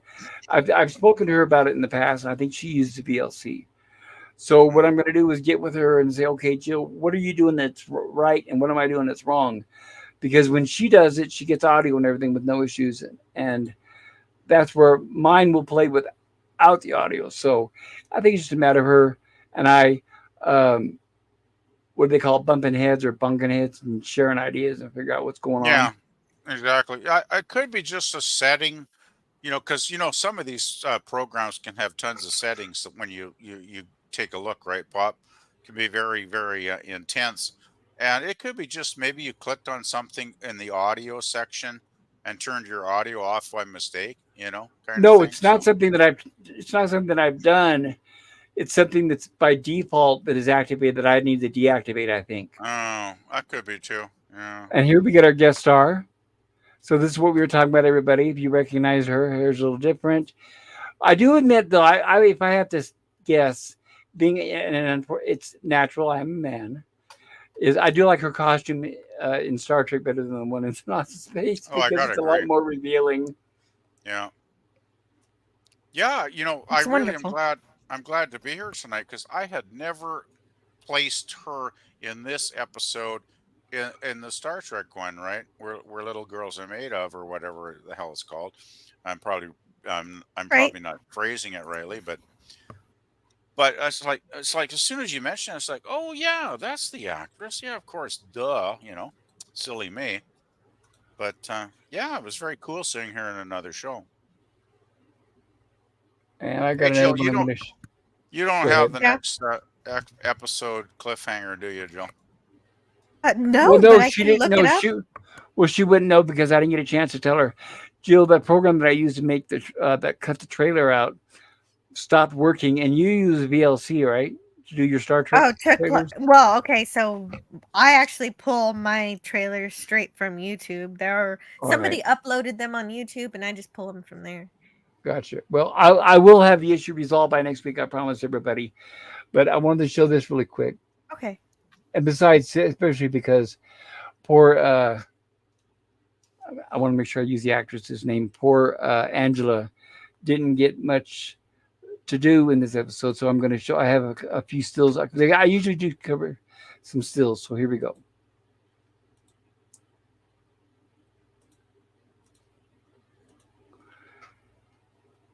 And there she is. So we get the two of them together, and like I said, they played sisters on Make Room for Daddy, and it was a notoriety from that show, which has got both of them at basically the roles on here. And this is at least a year before we got Andrea the robot, or the android. I'm sorry, Andrea the android on Star Trek. But it's just, it's too bad, that we didn't get to see a little more Penny tonight. I do appreciate all of the cast. So, and as we can see now, looking through it through 2023 eyes, we're like, well, what's going on? Why don't the women, equal rights? Equal rights. It was just barely in its baby infancy back then. And if you can go back in time, I would say, obviously, yeah, I'd like to see more of the women, but it's very clearly it was a different time back then than it is now. So that's just the way things are. Like now, I've said the same thing with Nichelle Nichols on Star Trek. Woulda, shoulda, coulda. If I had a time machine, if I could go back in time, I would give her a lot more roles and a lot more screen presence. But we're lucky we have what we have, Absolutely. and it'll Yeah, always well, be there for us to enjoy. Yeah. feminism didn't really start to take root until probably the early 70s, actually, because even in the late 60s, it wasn't a big thing. Like, I don't Well, it think was people around, but it realized. was evolving and growing slowly, almost Yeah, like a but it was snowball like effect. it was like hippies, or it was kind of in the background culture, right? Like a lot Don't of forget that. mainstream folks Don't weren't forget, weren't it paying was actually. attention. Well, it depends. Don't forget that was when they had the famous burning of the bras. So it was there. It's It just it started. wasn't as big as it is now. It And started, that's but why you get a lot more cooler roles for things for her to do in the Star Trek animated series.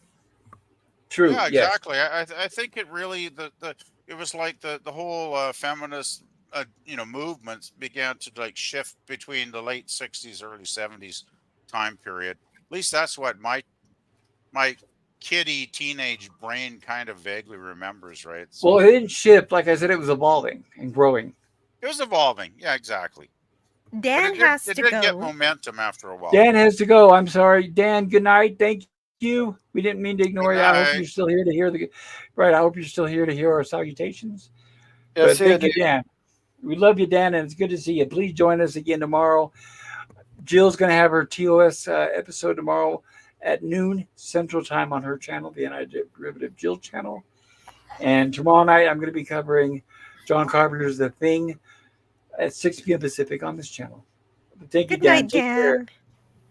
Yeah, I'll probably be late as usual for the thing because I'm probably working till an hour later. But I will definitely make a very big effort to come on to watch the thing, or talk about the thing, I should say, because that's probably one of my favorite horror films of all time because the practical effects are so amazing in that Right. movie. And if I do say so myself, it really does stand. You've heard the old term standing on the shoulder of giants.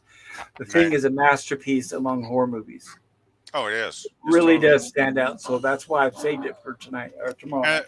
the thing Tonight. is, Tomorrow night. Oh, God, what I'm year? sorry. What Go year ahead. was that? That was 80. What something? 82, the big year, 82, The Thing, Poltergeist, all that stuff, all the same summer.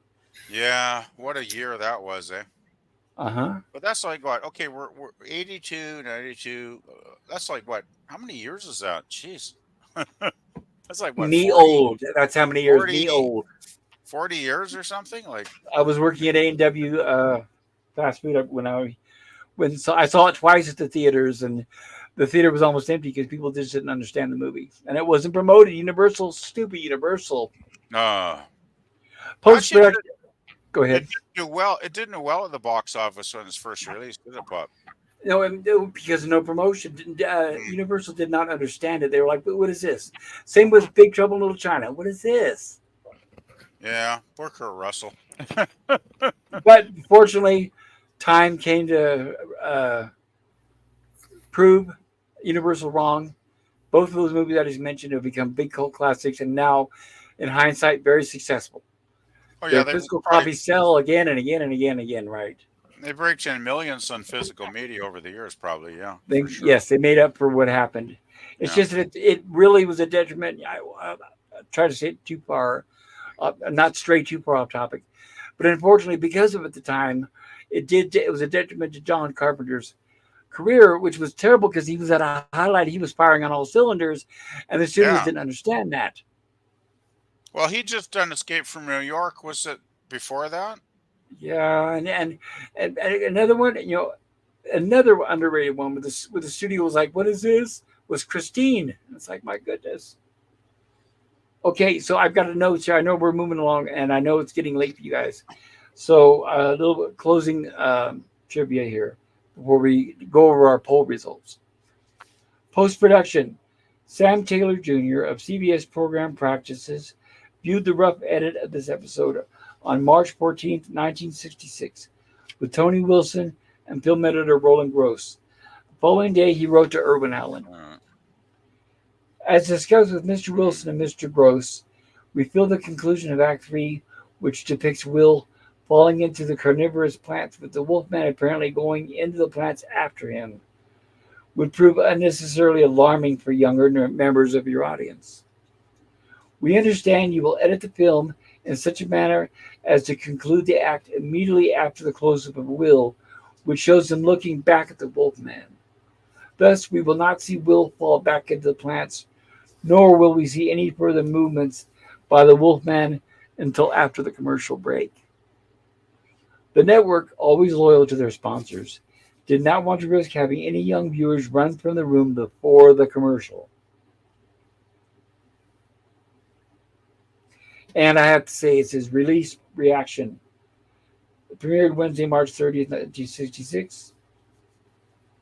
TV Scout, apparently a magazine syndicated to numerous article syndicated to numerous U.S. newspapers, including the Southwest Times in Pulaski, Virginia, said, Lost in Space has one of its better episodes, featuring Mercedes McCambridge as a space cropper, a frontier-type squatter who doesn't fancy the invasion of outsiders like the Robinsons. Only youngsters will take her rebuttal seriously, but adults may get a chuckle or two out of the Oscar-winning actress's far-out role. But I wish we had more time. I have to, for any horror fans out there, I said it earlier, and I'll say it again because it was a hallmark in motion pictures and Hollywood history of her doing the voice of the demon in The Exorcist. Anyone who's seen The Exorcist will remember that. And The Exorcist, I've had the DVD and the Blu-ray, where William Peter Blatty, the author of the book, and William Friedkin, the director, are doing the commentary tracks, and they're talking about working with that actress, Miss McCambridge, on doing the voice of Pazuzu. And what they did was, and we'll highlight this we'll discuss this when we show The Exorcist, which we will, I guarantee you. But what they did is they had her intentionally drink and get a little sauced up and drink raw egg, and it's with alcohol and raw egg in her throat is how they got that sound for The Exorcist as Pazuzu. So when you go back and you watch The Exorcist and you listen, and now that we're putting the puzzle pieces together, and we're putting a face with the voice, you'll her voice is very distinct. You'll recognize her voice, but the reason why because remember, this is also, we had synthesizers and ways of slowing down, altering voices and things, but not to the extent that we do now with computers. So that's why I remember listening to the commentary track, is they sat with her for hours, and they had her trying all these different ways of reading the lines for the demon Pazuzu.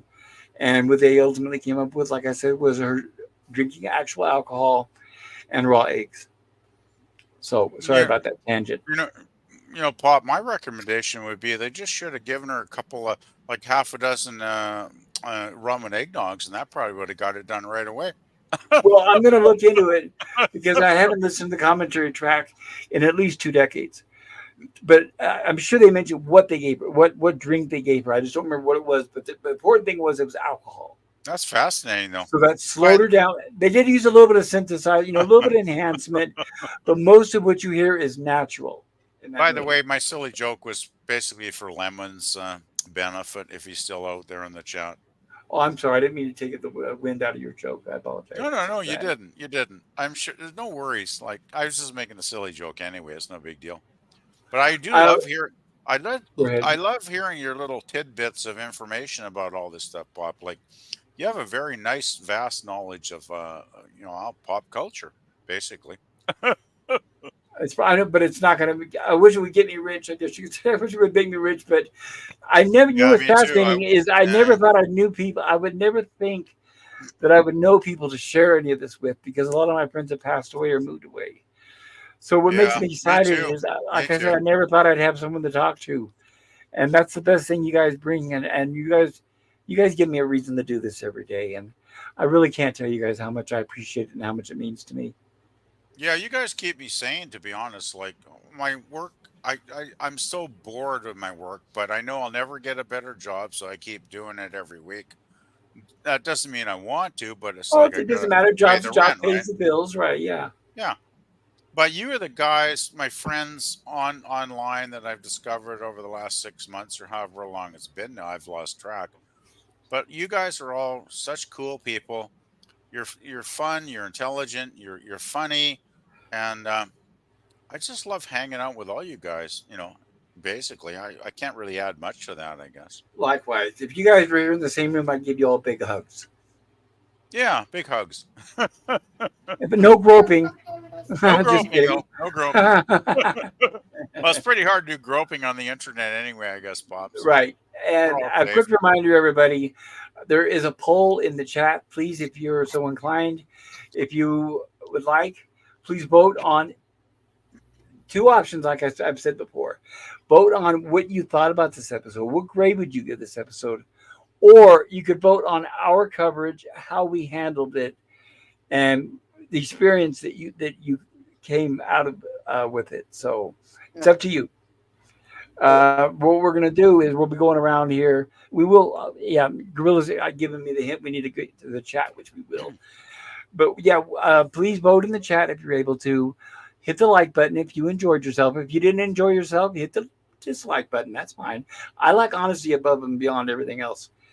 And then after you guys vote in the chat, or actually, you guys are going to vote, and so are we here on the panel. So what I'll do is I'll cover the panel. We'll be going around, let everybody vote and give us their opinions, which I'm sure we've already said a lot already. And then I will cover what the results are of the poll in the chat. Go ahead, Gorilla. Sorry about that. Well, uh, alrighty. Enough said. Uh, Just kidding. Cam Gorilla's, cam. Gorilla's 2 hours ahead of us, so the poor guy works hard, and then Poor he's girl up is late for getting this stuff. tired. I had a long day today. I It's know. one of those things. Yeah. It sounds like So it, girl. You're getting a little foggy there. yeah. So we got Taylor Swift here giving the thumbs up and an LOL here. Uh-oh. Yeah, Yay! I probably speak for all of us. We love all the characters, but by far, Jonathan Harris was the most influential actor in the show. Yes, Good he's comment. because right. Without him, we wouldn't be talking about it right now. Obviously, right? It would have been one of those shows that would have came and went, and we'd never hear about it again. Well, without Jonathan, might have just done one season, right, guys? Yeah, I would have guessed one season, right? If the network, to think about it, the network had not reshot the pilot like they did, I'd say like Star Trek TOS. If the district had not reshot the pilot, and if they had not had made the suggestions about Dr. Smith and the robot, yeah, seriously, I think we would have gotten the first 5 episodes, or at the most, or whatever. I don't even think we would have gotten the whole season. But we'll never know. Thank goodness. Mm. All right. Lex says, I saw Lost in Space a long time ago, but you are making me want to watch it again. Yeah, please do. It's a good show. Yes, and you'll Yeah. be glad you did. You'll be glad you did. And then go back and watch this again. Just kidding. And, No, it's It's not. one of the goals of these live streams. Scotty It says, I just like hearing you guys talk. Lost in Space is a kiddies comedy to me. Well, it's This one, lots of yeah. space. But the thing is, what makes me happy to hear is that Lost in Space is something to everyone, and there's something for everyone. So I'm glad to hear that, Scotty. Thank you. Dan says, if Jonathan Harris wasn't on the show, Lost in Space would have been seen so different that he wouldn't recognize it today. It would have been a different show for sure. Yeah. And Scotty says, how much? How Yeah, much for that Lost in Space is what that was. The You can get the question. DVDs fairly Okay, gotcha. reasonable. The Blu-rays, I Or make something else. no guarantees on those. Shop around. Yeah, shop around. Yeah, and Yeah, that's shop PvP around. looking up DVDs, and that's I was causing a feedback loop. Sorry. Oh no, no Oh, problem. And no me worries. personally, though, I caution you of buying used DVDs or Blu-rays due to scratches, damage, something. No, I So always just buy the new sealed yeah, stuff. yeah. That's Last how resort, guys, if you have to. I know. The yeah. only time I'd buy used stuff was from somebody I trusted that I'd done business with previously that were high quality, right? But other than that, Well, and I so, buy new. right, and to be honest, and to give them credit, the sellers on eBay, some of them do offer warranties like 30 days or whatever. So if you Oh, do buy it yeah. used, binge it as soon as you get it to make sure it's okay. Yeah, well, the thing is, some sellers are fabulous and some sellers are garbage, so you got to really be careful, right? Right, they have ratings and everything else if you do your homework. Oh yeah, there's 5-star ratings. You check those out for sure. All right. Go ahead, Scurvy Bill. said 2B look up DVDs. And Sky said 240 Canadian. Not for the DVDs; they're like Wow. $40, man. I think you might be talking about the Blu-ray You must be looking at Amazon or something. No, Yeah. even on eBay was like $140 at the most. Like for the it whole wasn't set. 240. Yeah, it wasn't 240. The ones I looked at. Like Okay, gotcha. the Yeah. thing is, it's crazy. Some people will post the most unreal, stupid prices just because they think they can get them right, and of course, nobody ever buys the stuff at that Which is price. fine, right? That's how they You know, learn their lesson. Nobody buys it, then they hey, that's plan B. capitalism, right? Then it goes You down know, to Hey, right, hey, but hey, if people will, hey, there might be one sucker out there that might pay the extraordinary high price. which is why they do it, right? But then Yes, if it doesn't happen, plan B, and they lower the price. yeah, you my see, advice, my advice is, just shop around. If you're really into it, go on every day, maybe once a week. Do a price check because you can easily do a price check on stuff. Do a Uh-huh. price check on sold items. That's my advice, and Right. then Don't you'll jump get to a good conclusions and idea what the actual value of it is. Right? do your homework. Shop around. Don't buy the first thing you see. That's right. I'm Phil. I'm such a fool. I'm such a kid. But right now, what I've been watching, you guys are going to laugh because you're thinking, yeah, you're a fool, you're a kid. But all I've been looking at the last week is replicas of the Gilligan's Island radio, and those things are going for $800 or $900. Oh my good That they're lord. not even replicas; or the actual radio that some fans have and modified to look just like the one on Gilligan's Island. That's a lot of money. all It right, is, and I'll never buy it. It's just a wishful thinking. Yeah, yeah, beyond my Dan, like that. Dan says Werner Klemperer. Right, Werner Klemperer. Yeah, I know it's almost like a little bit of a tongue twister, but Yeah, and DVD is 64 Canadian. I probably misplaced his name. Hogan. that's right. Hogan. That was his line in the show. Yeah, Danny's laughing at Scotty. Scotty, who are you to call a cad? And Taylor says, LOL. They found Colonel Klink in Argentina later and brought him to justice. Sends him straight to the cooler. that's good. I know nothing. Right, the Russian front. Dan says, gotta go, everybody. Great show. Bye. Thank you, bye. Dan. Thank you for joining us.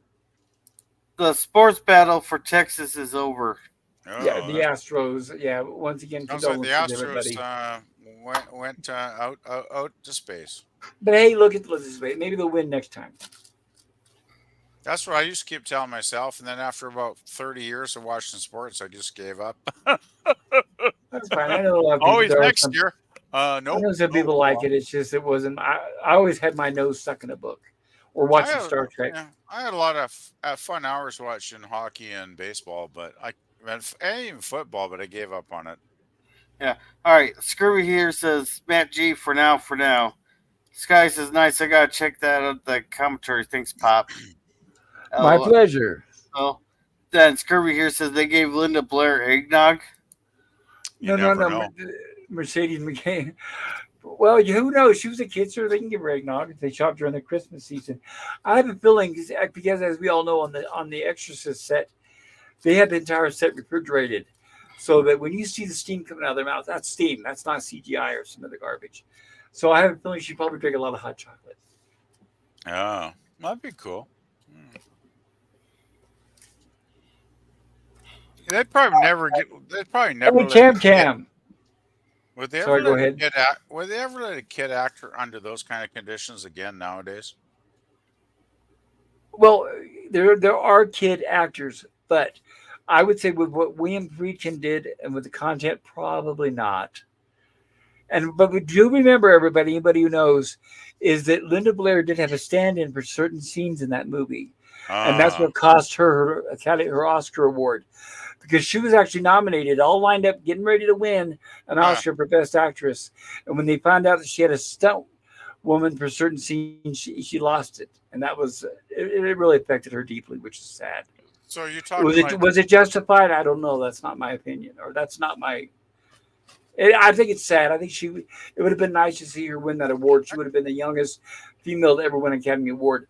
But the fact that, yeah, maybe when you split a hair down the middle legally, the fact that she had to stand in for certain scenes, it made her not no, I guess qualified. the story, the content, right? Probably pop like it was Yes, pretty hardcore. Well, are right. you? Anybody who's seen The Exorcist knows what we're talking about. So we're talking about the cross Cross, scene. Yeah, yeah, Cross, and some other ones. yeah. Okay, I get it. No need to discuss it further. Yeah. Right. All right, So, welcome Cam Cam. He says hi to everyone. hail, Uh, hail, Cam. Good to see you there. Hope you're Hey, doing Cam well. Cam. Hi, Sure, Cam Cam. And Scurvy here says non-groping hugs to you all.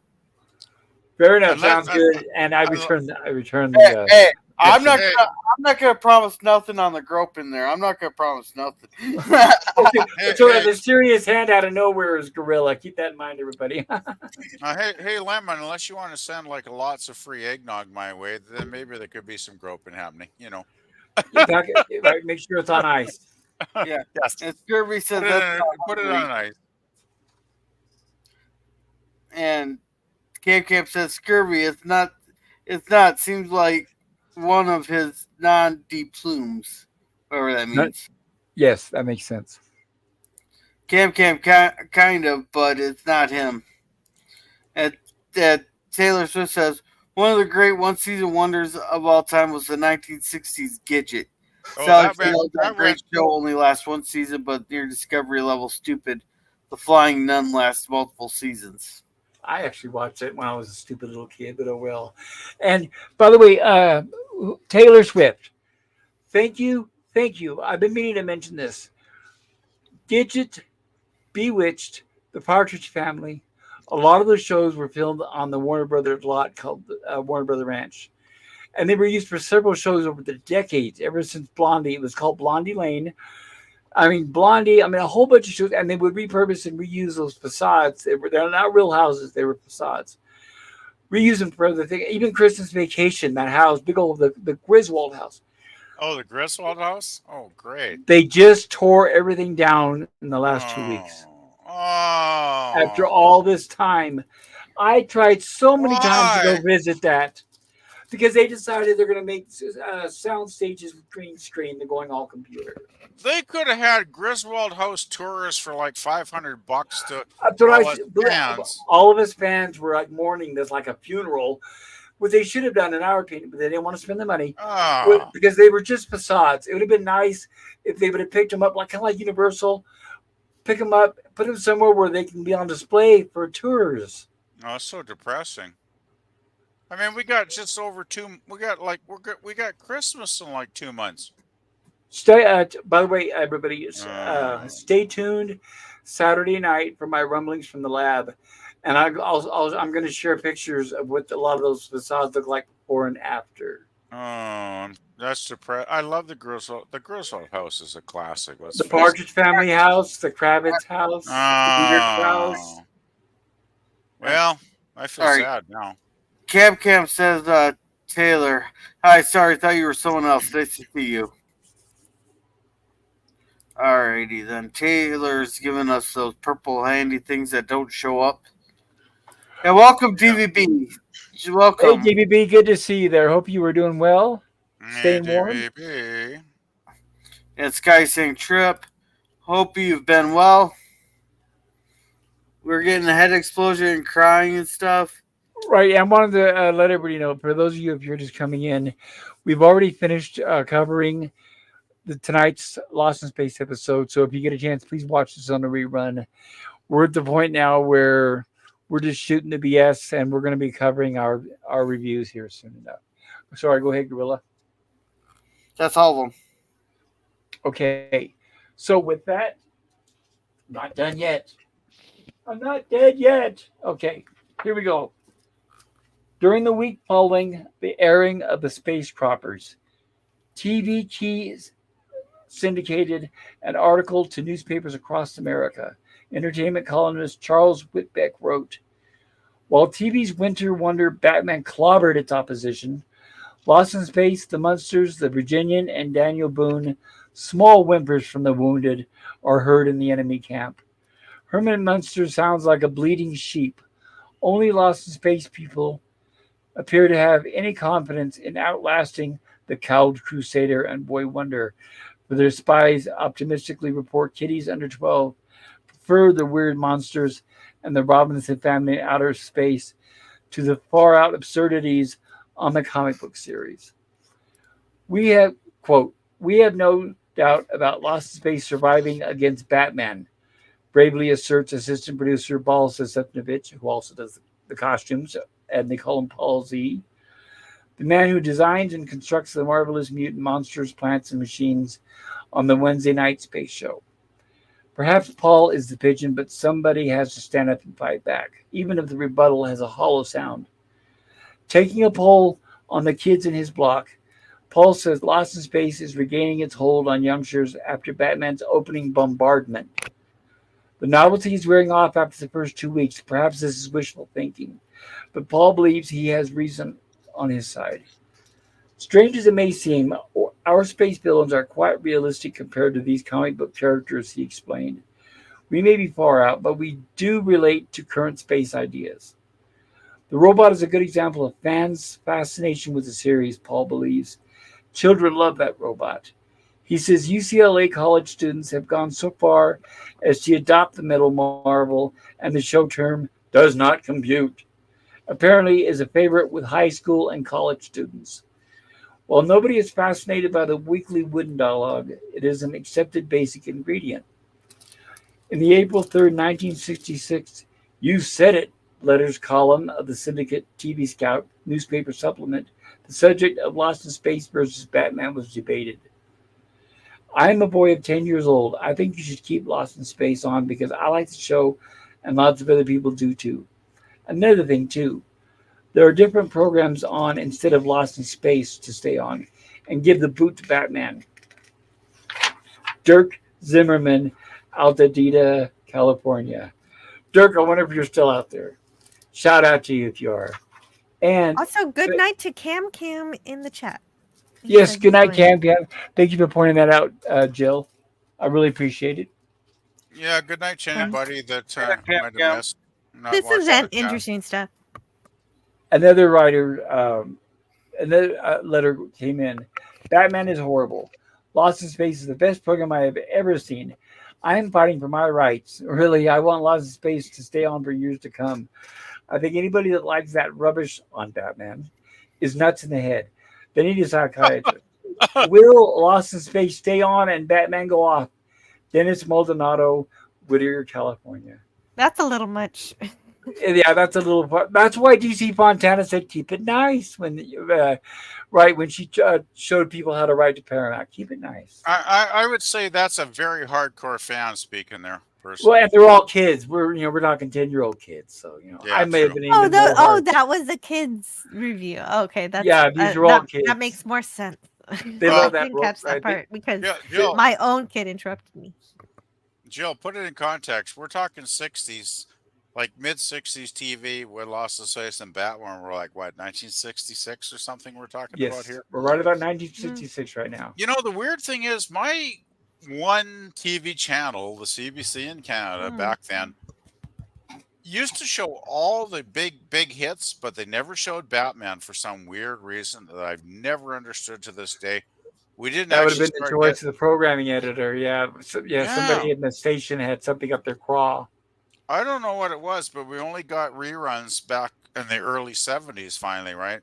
Where I So was at, we never got the Three Stooges. We got Laurel and Hardy, our gang, Little Rascals, whatever. really, But we never, wow, yeah, it was terrible. that's weird. We usually got Okay. the big hit, but we never got TOS because first saw that in the fall of '69 in syndication. They'd only show like big stuff like Mission Impossible, Man from Uncle, Right. Wild Wild West, all the shows that were like top, 30 or whatever. They'd play those, but pretty much nothing else, right? But the Batman effect, oh my goodness, It it was, yeah, everybody was talking about it at the time because, and like it you said, did a only three lot of networks. damage. Yeah. Only three networks, right? Okay, so I read a couple letters submitted by kids that were watching the show. And now the editor responded. I wanted to make sure to cover it Oh, good, in conclusion. good. The editor responded, TV Week apparently caused near panic among the youngsters a few weeks ago.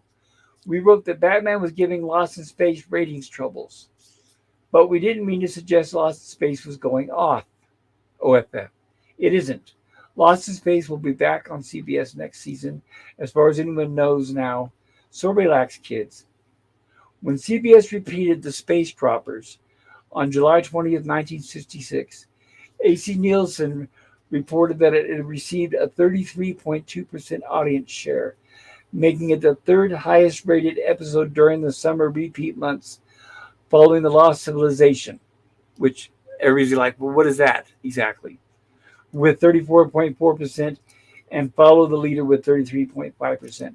So what I just read was to put this together in perspective is when Space Croppers repeated during the summer hiatus, it captured a third of America watching it. And that's something that you won't see anymore unless it's like a big trial, like the Johnny Depp Amber Heard trial or something like that. So the fact that that blows my mind. I never would have thought that watching this episode as a kid, that at one point it was being watched by a third of America, and The that thing is, makes me you're happy. that was a repeat in the summer you're mentioning, right? Yes, that's repeat. That's when a lot of shows hit it big. A lot of shows they struggled during the actual September to April May season Yes, because people are working, they're not paying attention to television, they up their lives. exactly. But when the summer came around, that's when a lot of shows just went and just. I mean, even All in the Family, one of the biggest ever, was not doing well when it originally aired. But as soon as that summer came along and those syndicated rerun, oh bam, it just took right off. Oh yeah, I remember you'd have like a May, June, July, August, that 4 month summer season, so to speak. I'm just making up the title, but there's a lot of shows they'd be rerunning then, on second watches that you could finally catch up on, and I think it was, I that's one thing I loved about TV back then. They'd actually repeat a lot of really good shows during the summer months before they got back into the fall season in September, right? Yes, and Which it of gave course everybody never who happens now. right, and anybody and everyone who had not had a chance to see it during the school year, people in school is a good example. Everyone that Yep, was in school, you college, could catch up, right? yeah, they would catch up and say, "What am I missing?" Yeah, exactly. Okay, so I know it's getting late, and I apologize. We got some people here that they've got families, they've got work tomorrow. We just hit So 9 p.m. Pacific, so good, that's a nice round number. So I'm gonna go once again clockwise. I'm gonna go around, and we're gonna read.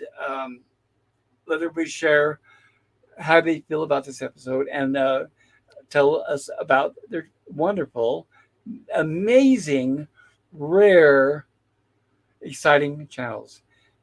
Gorilla's random thoughts. What did you think about this episode? Give me your rating if you'd like, and then tell us about your channel. Wait. No, no. That's not me on the top left. I'm gonna get PvP. You go first. oh gosh, I forgot. Oh, What can I've you always say been, that you haven't already said? I was always stage shy. I never like to go first. I'm like Bill Wyman of the Okay. Rolling Stones when he All used to right. play Then I'll bass. start with. I like to I'll, hang out in the background. okay. I'll start with Gorilla, and Go then for it. we'll let you wrap it up. Gorilla, what say you about this episode? And Gorilla, what say you about your channel? Well, I'm not gonna give it a grade because I don't know how I feel on this episode. Wow. Like, Ooh. like it's partially entertaining. Did it drag? No. Part of the problem was it's constantly buffering for me. Oh But shit. Oh well, that's not a knock on the episode. Then that's too bad. well, that Always part's let not her fun. know. No, but the next time, if you can, tell me, and we'll do a watch party. I hate to see that it ruined your Yeah, we should have done a experience. watch party, man. But That's anyhow, I wasn't sure how I felt about the characters. And what was even the point of the werewolf thing? It seems so point. The werewolf thing was completely pointless thing. They bring up this damn Agreed. witchcraft and voodoo stuff, which went fuck nowhere. Agreed. Language, girl, I did please. swear. I stopped myself. I Okay, said but the voodoo stuff went nowhere. okay, go Where ahead. it's like there's so much pointless stuff in the episode, but it didn't like drag, but it didn't like keep my attention either. I understand. PvP, we do understand, don't we? Oh, I totally understand Uh exactly huh. what girl is Yeah, saying we right now. understand. We understand, Yeah. Gorilla, so it's okay. I That's used how to we feel thought about it exactly. every time we watched it. Yeah, we thought the same thing. Yeah, I felt the same way, years ago. Yeah. Go ahead, Gorilla. Sorry. No, I'm done. Well, tell us about your channel. Did you Well, I give it a got rate? a lot. Did no rating though, Wait. Gorilla. Let him finish. Let him finish PvP. Yeah, Go ahead, Gorilla. there's lots of shorts on there. Last night, me and PvP watched Loon Lake there, which I had a lot to say on that movie there. If Nice. Yeah, anybody that knows was where I good. watched the movie and stuff, but I thought that's like one of the only films I know like a crap ton of the stuff about the film in the background, the locations and stuff on it. So, but otherwise, next week's movie, I'm gonna put a poll in the chat one of these days here. Yeah, that would be There, great actually. If I you could do will. that. I will do the Waltons review on Friday, but it'll probably be Nice. later than normal. That's The Okay. Yeah, okay. we Saturday understand. at We Babylon understand 5. you're busy. Yeah, we understand you're busy. I already watched that one anyway, so anytime you want to go for PvP, the please let him walls, finish. Yeah, I am right? done. I know, but I've learned on a lot of these streams on people's channels, it's so hard for people to get their reviews. I get interrupted all the time. I just sometimes give up. But when it comes to, if I can, I'm asking this nicely and respectfully for everybody. When people are giving their reviews and talking about their channels, please don't interrupt them. Because a lot of times that's when I just give up and stop. But that's me. I have a different opinion. Okay. And thank you, Gorilla. And I wanted to shout out that his shorts are hilarious. And your food, it looks delicious. And I'm jealous, damn it, once again. And I will cuss for that. But that's the harshest I'm going to get. We did get the word damn in the 60s, right? And Yeah, probably. and first, I want to say thank you. And I appreciate the hard work and the fantastic, amazing everything Jill has done for the stream tonight. And Jill, what say you about this episode and about your amazing channel? Well, you're welcome. You're welcome for that. I really enjoy making those slides, and they really made reviewing this episode so much fun. I had such a great time reviewing it compared to when I was watching this episode. The acting is wonderful, and like you guys were saying, some of the dialogue is kind of funny, but generally, I probably would have walked away from this episode before finishing it if I were not reviewing it. However, That, go ahead. I did like the reuse of the killer plants, and that brought a whole different kind of element to it that did expand my imagination on the whole story in general, which made it a little better. Because but the problem, they kind of mess up the killer plants too, because even though they're so fun, the problem is that the gas guns knock them out so fast. This big threat that you thought were going to take over the planet again, like they did last time, but the gas knocks them out really quickly. Last time with the plants, there was a much bigger concerted effort to get rid of them, because I guess they're not the focus. They're just the minions of the witches. Thoroughly an inconvenience.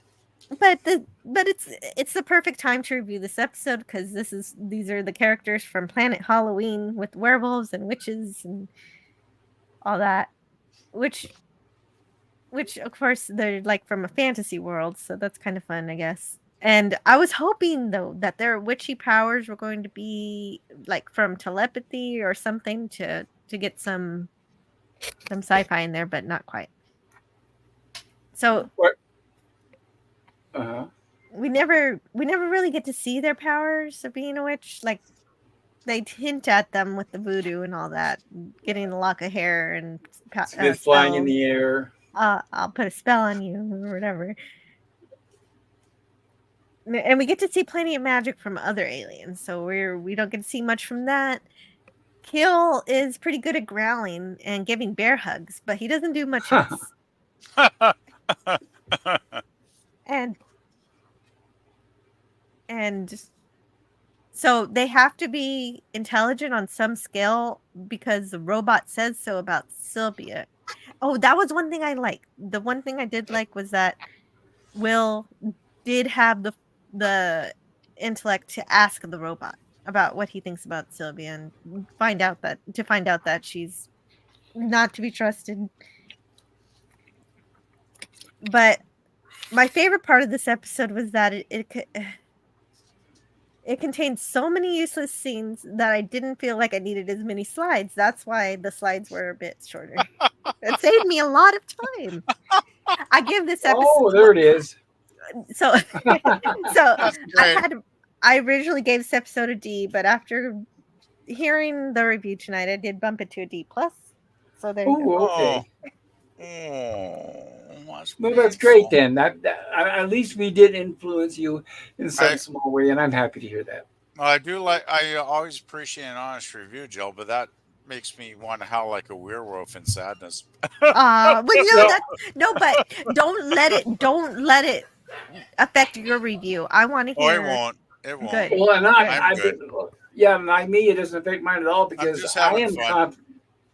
I am confident. It doesn't affect me because I'm confident that I have a feeling just like me and just like PvP, there's going to be a day where Jill's going to come along and watch it again and she's going to enjoy it all even better. I think that just may happen. Yeah, I just want to could recommend, happen. Jill, watch it another 10 years from now when you're a bit older and you might actually enjoy it a lot more. Right. Not to say that you're immature because you're not, obviously. No, I didn't say that. But no, I know. But I'm just saying, neither of us. I think we're both of us PvP. But I'm saying not that any of you guys are out there or immature. But I don't know why, but this is one episode where my age and outlook really changed how it looked. And I don't know why. I can't put my thumb on it. And I'm thinking that might happen to some of you guys too. It may not. Who knows? See, Yeah, I'll exactly. if I remember, I'll watch it. Yeah, Okay, I feel the same way. My review changed drastically. Right. And tell us about your channel, Jill. Your wonderful, fantastic, amazing, Yeah, one of a that's kind true. channel. I do have a channel, Antiderivative Jill, where I talk about science fiction and I celebrate it if I can. Usually I can. Like tomorrow, we're going to be continuing watching Star Trek: The Original Series, Season 3, Ilana Troyes of Troyes. So that's going to, as soon as we're done here, I'm going to go watch that. On Friday, we're going to watch the movie They Live. Well, we're going to talk about it anyway. So, I'm going to be a bit jumping for joy. I love that movie so much. Oh, good. Well, if you can be on the panel, but if you're not feeling well, I understand. But if you can, that would be cool. But we're going to have fun doing that. I'm looking now. I'm checking my calendar. I know I have a doctor's appointment. Let me see what time it is. Because I have a doctor's appointment almost a lot this week. Thursday and Friday I do. Let me see here. Friday my appointment is at. It's in the afternoon. I'll be there. All right. Okay. Right. It depends on what time they pick me up. I don't know if I'll be there for the whole thing or not. But I'll be there just for a little while, just so you can share what you like about it. I would love to. Thank you. I don't like it. I don't usually want to invite myself, but I would love to be there. Thank you. No, you didn't. I offered. So there you go. And of course, I'm here on Mondays, and sometimes I'm on the Clobberin Times channel, Saturday Night Star Trek. Sometimes I'm just in the chat. Sometimes I'm on the panel. All right. Anything else? That it? Okay. No. Thank you, Jill. I appreciate it. You're welcome. I appreciate, and thank you again for the slides tonight. Okay. I guess I usually go last, but I will go clockwise. and I will honor PvP's request by letting him go afterwards. Here we go. Let me see. I am going to give this. Now, I better hide behind this rock here so I don't get hit by Oh, tomatoes. But oh, I think watch out. I'm going to. I know I'm going to give this episode a B. And I guarantee you, before I rewatched it, I probably would have given it a D and been very generous at that. But after watching it and the enjoyment that I got watching it, the stream tonight, I enjoyed the stream and covering it tonight so much that I'm definitely going to give this episode a B. It's much fonder. And this is going to sound crazy, and you're probably going to think I need my head examined. But after watching this, I really can't wait to see what my outlook's going to be for when we cover The Way of Eden. I wonder if my opinion is going to change. I wonder if I'm going to enjoy that all the more. I'm going to do my best to. I'm hoping maybe, because it's been decades since I've seen that as well. Maybe things will look different now. Maybe I'll enjoy it as a comedy than whatever it was before. I appreciate the fantastic performances. I'm going to try to not mention what everybody else already covered, but obviously this episode there wasn't much. The plot as far as progression from A to B and B to C, and so on. The spaceship was ridiculous and hokey. The costume, the premise, I do understand that, but for me, it was the script that really changed everything and really made me enjoy it. Once again, we've seen and we've witnessed in Lost in Space is, yes, it is Lost in Space, but the casting, I love the people they hire to be either the bad guys or the antagonists, or just to bounce off of the performance by Sherry Jackson, and all three of them basically. All three of them, especially Mercedes McCambridge. She made me laugh so much. And you could really see that comedy underneath the skin without being over the top. They saved that for Dr. Smith because he's the one with the over top humor. So she was a perfect foil for him for a bounce. Kind of like the straight man, I guess you could say. I think that's it. I think that there's not a lot to say that I didn't already say while we were watching it. I don't want to be repeating myself because what's the point there? If you're available tomorrow at noon Central Time, you'll find me on Antiderivative Jill's channel where we're going to cover her review of Star Trek TOS, which I highly recommend. If you have never been on her channel, now's the time. Please consider hitting the like button when you get there because I know you're going to have a great time. Tomorrow night at 6 p.m. Pacific time, we're going to be covering the classic 1982 John Carpenter's The Thing. And first and foremost, I'm breaking my own rule on my channel because I've said before that when I show a movie like that, I'm going to show the original first and the remake. We haven't had a chance to do that. I kind of rushed, and we're going to be showing The Thing first. That doesn't mean we're not going to be showing the original The Thing from Another World, which we will be doing. But this is Halloween, and I got a little excited. I'm like a kid, I want to eat the dessert on my plate before I eat the vegetables. So we're going to cover The Thing for Halloween this month. And please be there if you can, 6 p.m. Pacific time tomorrow.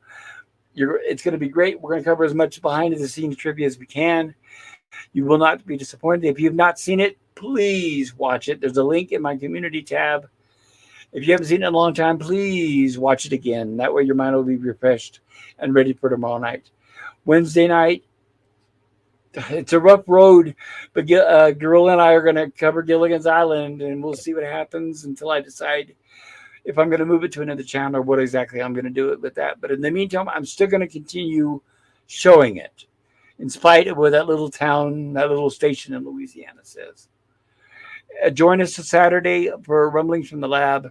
Like I said, I'm going to cover the Warner Brother lot, the facades from the famous TV shows, and them being torn down because, like I said, that's a big piece of history that a lot of people don't realize. And it's happening, as I've said recently, history is being changed before our very eyes. And it's depressing, and I'm going to cover it. Among other things, you guys know how the Rumblings is always open topic, open mic. You never know what it can be. It'll change from 1 minute to the next. And then we'll be back, of course, once again for next week's Lost in Space. And I apologize I don't have the trailer because, like I said, that program decided to poop out just before we did the stream tonight. So I will resolve that issue. I'll find out a way to figure out a way to have the trailer for next week, because that's a lot of the joy, and that's a lot of the, especially all those. I've said it before. I love those cliffhangers. Next week we're going to be covering the episode "All That Glitters," so that will be the title of next week's episode.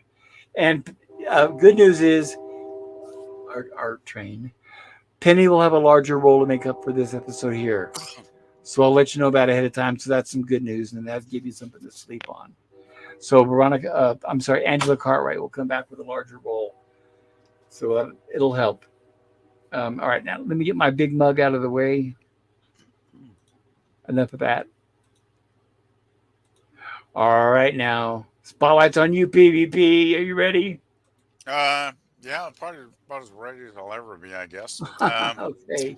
You know, back in the late 90s, like say maybe 25 years ago, I would have probably agreed 100% with Jill and given this one, like, I think it was a D she gave it, because I just thought it was garbage. But watching it a few weeks ago, as a person that had some, years behind me, and appreciated the writing and the dialogue, especially the Jonathan Harris, lines, but also, the the mother that he was like, back and forth banter, basically, I'm trying to say. I thought it was so brilliantly funny and hilarious. I mean, the whole thing is, let's face it, the entire episode is ridiculous, right? It's totally ridiculous, which is probably why I used to hate it so much. But in hindsight, I actually learned to appreciate and enjoy the ridiculousness of it, if that's even a word. But Yes. the highlight is definitely the dialogue banter, and I actually banged it up to a B for tonight. Well, I Oh, think cool. I'm that's not the same. totally alone up here Yeah, on the I firing think I agree squad. with you, Bob. It's like, this is a damn solid episode. It's goofy, it's silly, it's kind of dumb, and it's far from the best of Lost in Space, but there's something engaging and entertaining and a really stupid. It's like Spock's brain, right? It's kind of almost so bad you kind of, after a while, you just kind of, you just go with the flow, and your mind just goes, you know what, this is really stupid, but I'm actually kind of enjoying it. If that makes any sense. Well, it does to me at least. You've got right. You and I. There's at least two of us that are alone in this battle, or well, I guess you can say we'll die on that hill, right? Yeah, I'll die on that hill. Sure. What the hell? But it's just like, yeah, I just had to I just totally reevaluated. It's always kind of great when you can see, you watch something from, early in your life that you thought was pretty bad, and then you watch it again and you go, what, there's a lot of really good elements in this that I didn't notice when I was less mature, right? And you start to realize, there's a really lot of positive stuff in here that I have to give this a little more credit than I gave it to, years ago. So, yeah, I think it's.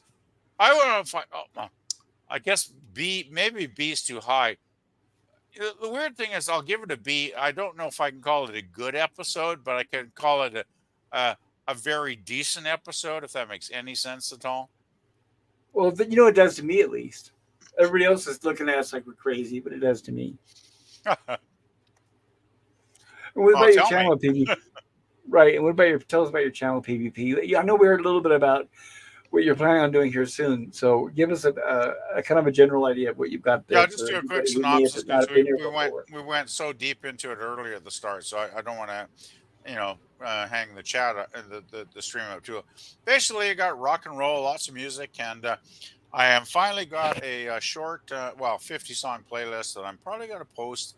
Maybe I'll even post it tonight. What the hell, if I get around to it? But that's pretty much it. And hoping to do some live streams eventually, maybe about rock and roll or whatever topics that people want to talk about. But yeah, I'll keep it short and simple there. So yeah, Fantastic. Thank you, PvP. I appreciate that.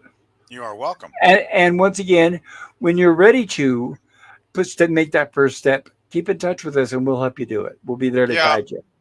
Yeah, I'm hoping to. We'll hold You your know, hand. I don't know how busy you guys will be at Christmas, but that's probably my best time of year because usually my boss shuts everything down for like 10 or 12 days during the Christmas season.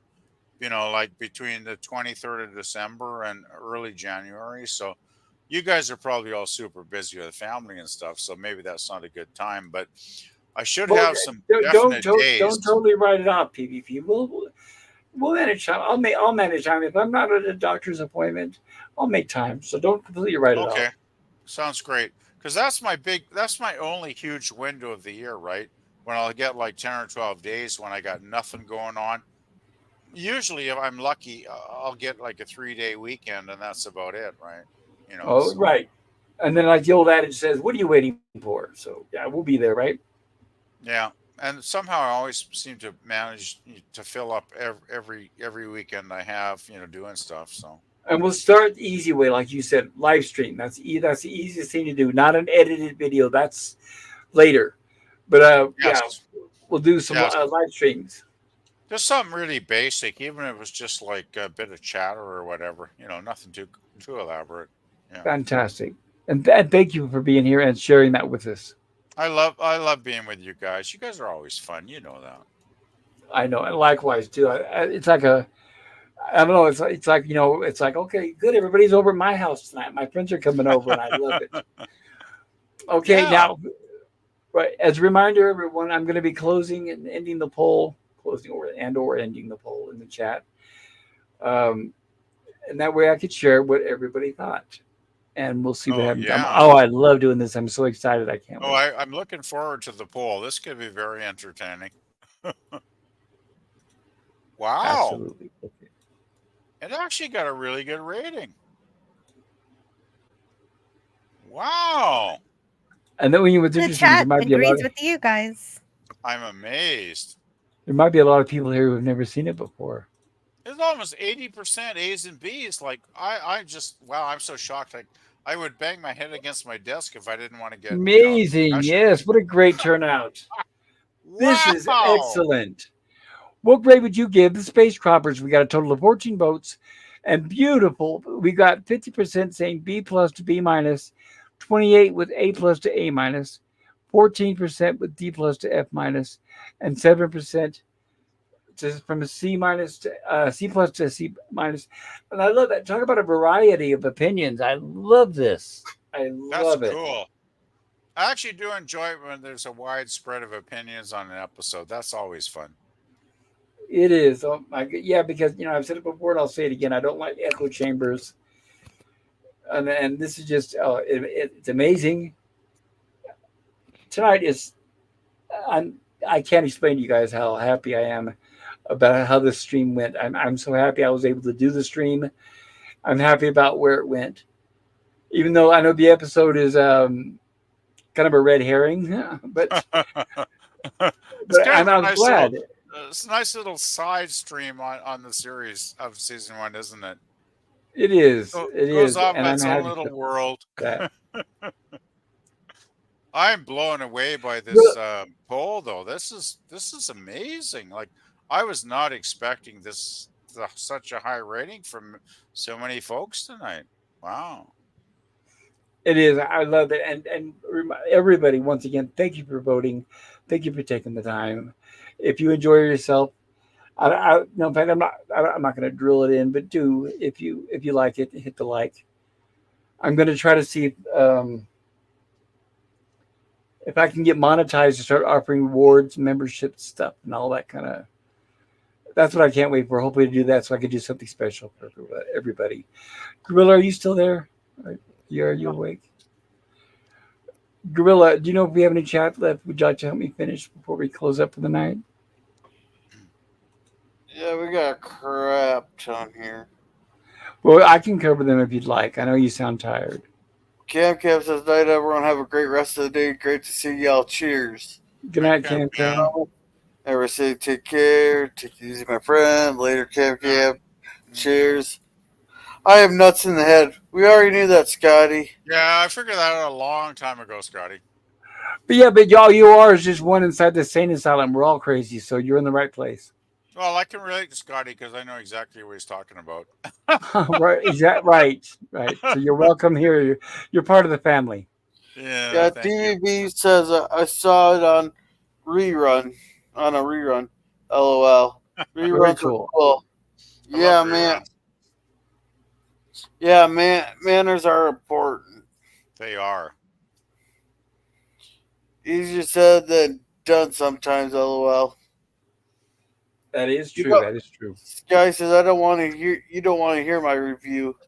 I don't have to eat a dog poo to know that it's dog poo. Well, you're welcome to Dog vote in the poll. dog poo is harsh. Lost of space is not for me. Always found it childish. Okay, you're welcome to vote in the poll, Scotty. You could have Yeah. voted, Scotty. And Scurvy here says Scotty's bitter hatred of the series knows no bounds. Elon, they live. It'll be an interesting revisit to be sure. Then Scurvy says thanks for the stream. Cheers all. Thanks for the Our show. pleasure, Lemon Pie. Thank you for being here. Yeah, thanks, Lemon. Yeah, Always Scotty. fun to chat with you. Yeah, Scotty says sounds good, Pop. Then Scotty says Thank D you. plus. DB says she gave it D plus. Pay Nice. attention, DVP. I Just tried kidding. to. What, did I miss something? Yeah, that's what Jill's grade was. And Oh, DVB you says gave it right. I think you were joking. Go ahead, finish. DVB says don't blame me. Yeah, I didn't watch. Can't vote. That's okay. Oh, I liked the stream. Shared it even. If you like Thank the you. stream, put a ring on it. Yeah, thank you guys. And Jim says PVB doing a live. What an interest coming to LOL. Yeah, All right, won't that's that all. be great? I think he meant what's the internet coming to? It might have been a minor dig, but I think what it's the great. Every time I see our little community grow, I get so excited and I love it. So yeah, and I'm definitely willing to help nourish it. I'll put it that way. So you said Well, I this know. is that the last chat, Gorilla? That's all. Is that it? All right, Yes. thank you. Yeah, because I'm watching the clock and we're talking about 11:30 p.m. for Yeah. Gorilla Getting and late. Jill. I don't know about everyone else, but Gorilla and Jill, we're going on late, and they've got family and jobs to attend to. Yeah, we're in 2.5 hours now, and I got to get some sleep for my work tomorrow too. So Okay, then that means PvP as well. So I know all you guys are going to be busy tomorrow. Same with me, and I've got stuff to do tonight, and Jill and I've got to get ready for Star Trek tomorrow. So Gladly. yes, thank you. I love all of you guys in the chat. Thank you guys for being here, and especially all my good friends on the panel. You made this a blast tonight and an amazing experience, and I'm so glad I was able to do it. Yeah, good night, guys. yeah, you guys are always awesome to hang out with. I Yeah, no, wouldn't miss this it was for a the lot of world. fun. This is really cool going over this series for the first time. So thank you. It is. Thank you, and drive safe, everyone. Get a good night's sleep and peace.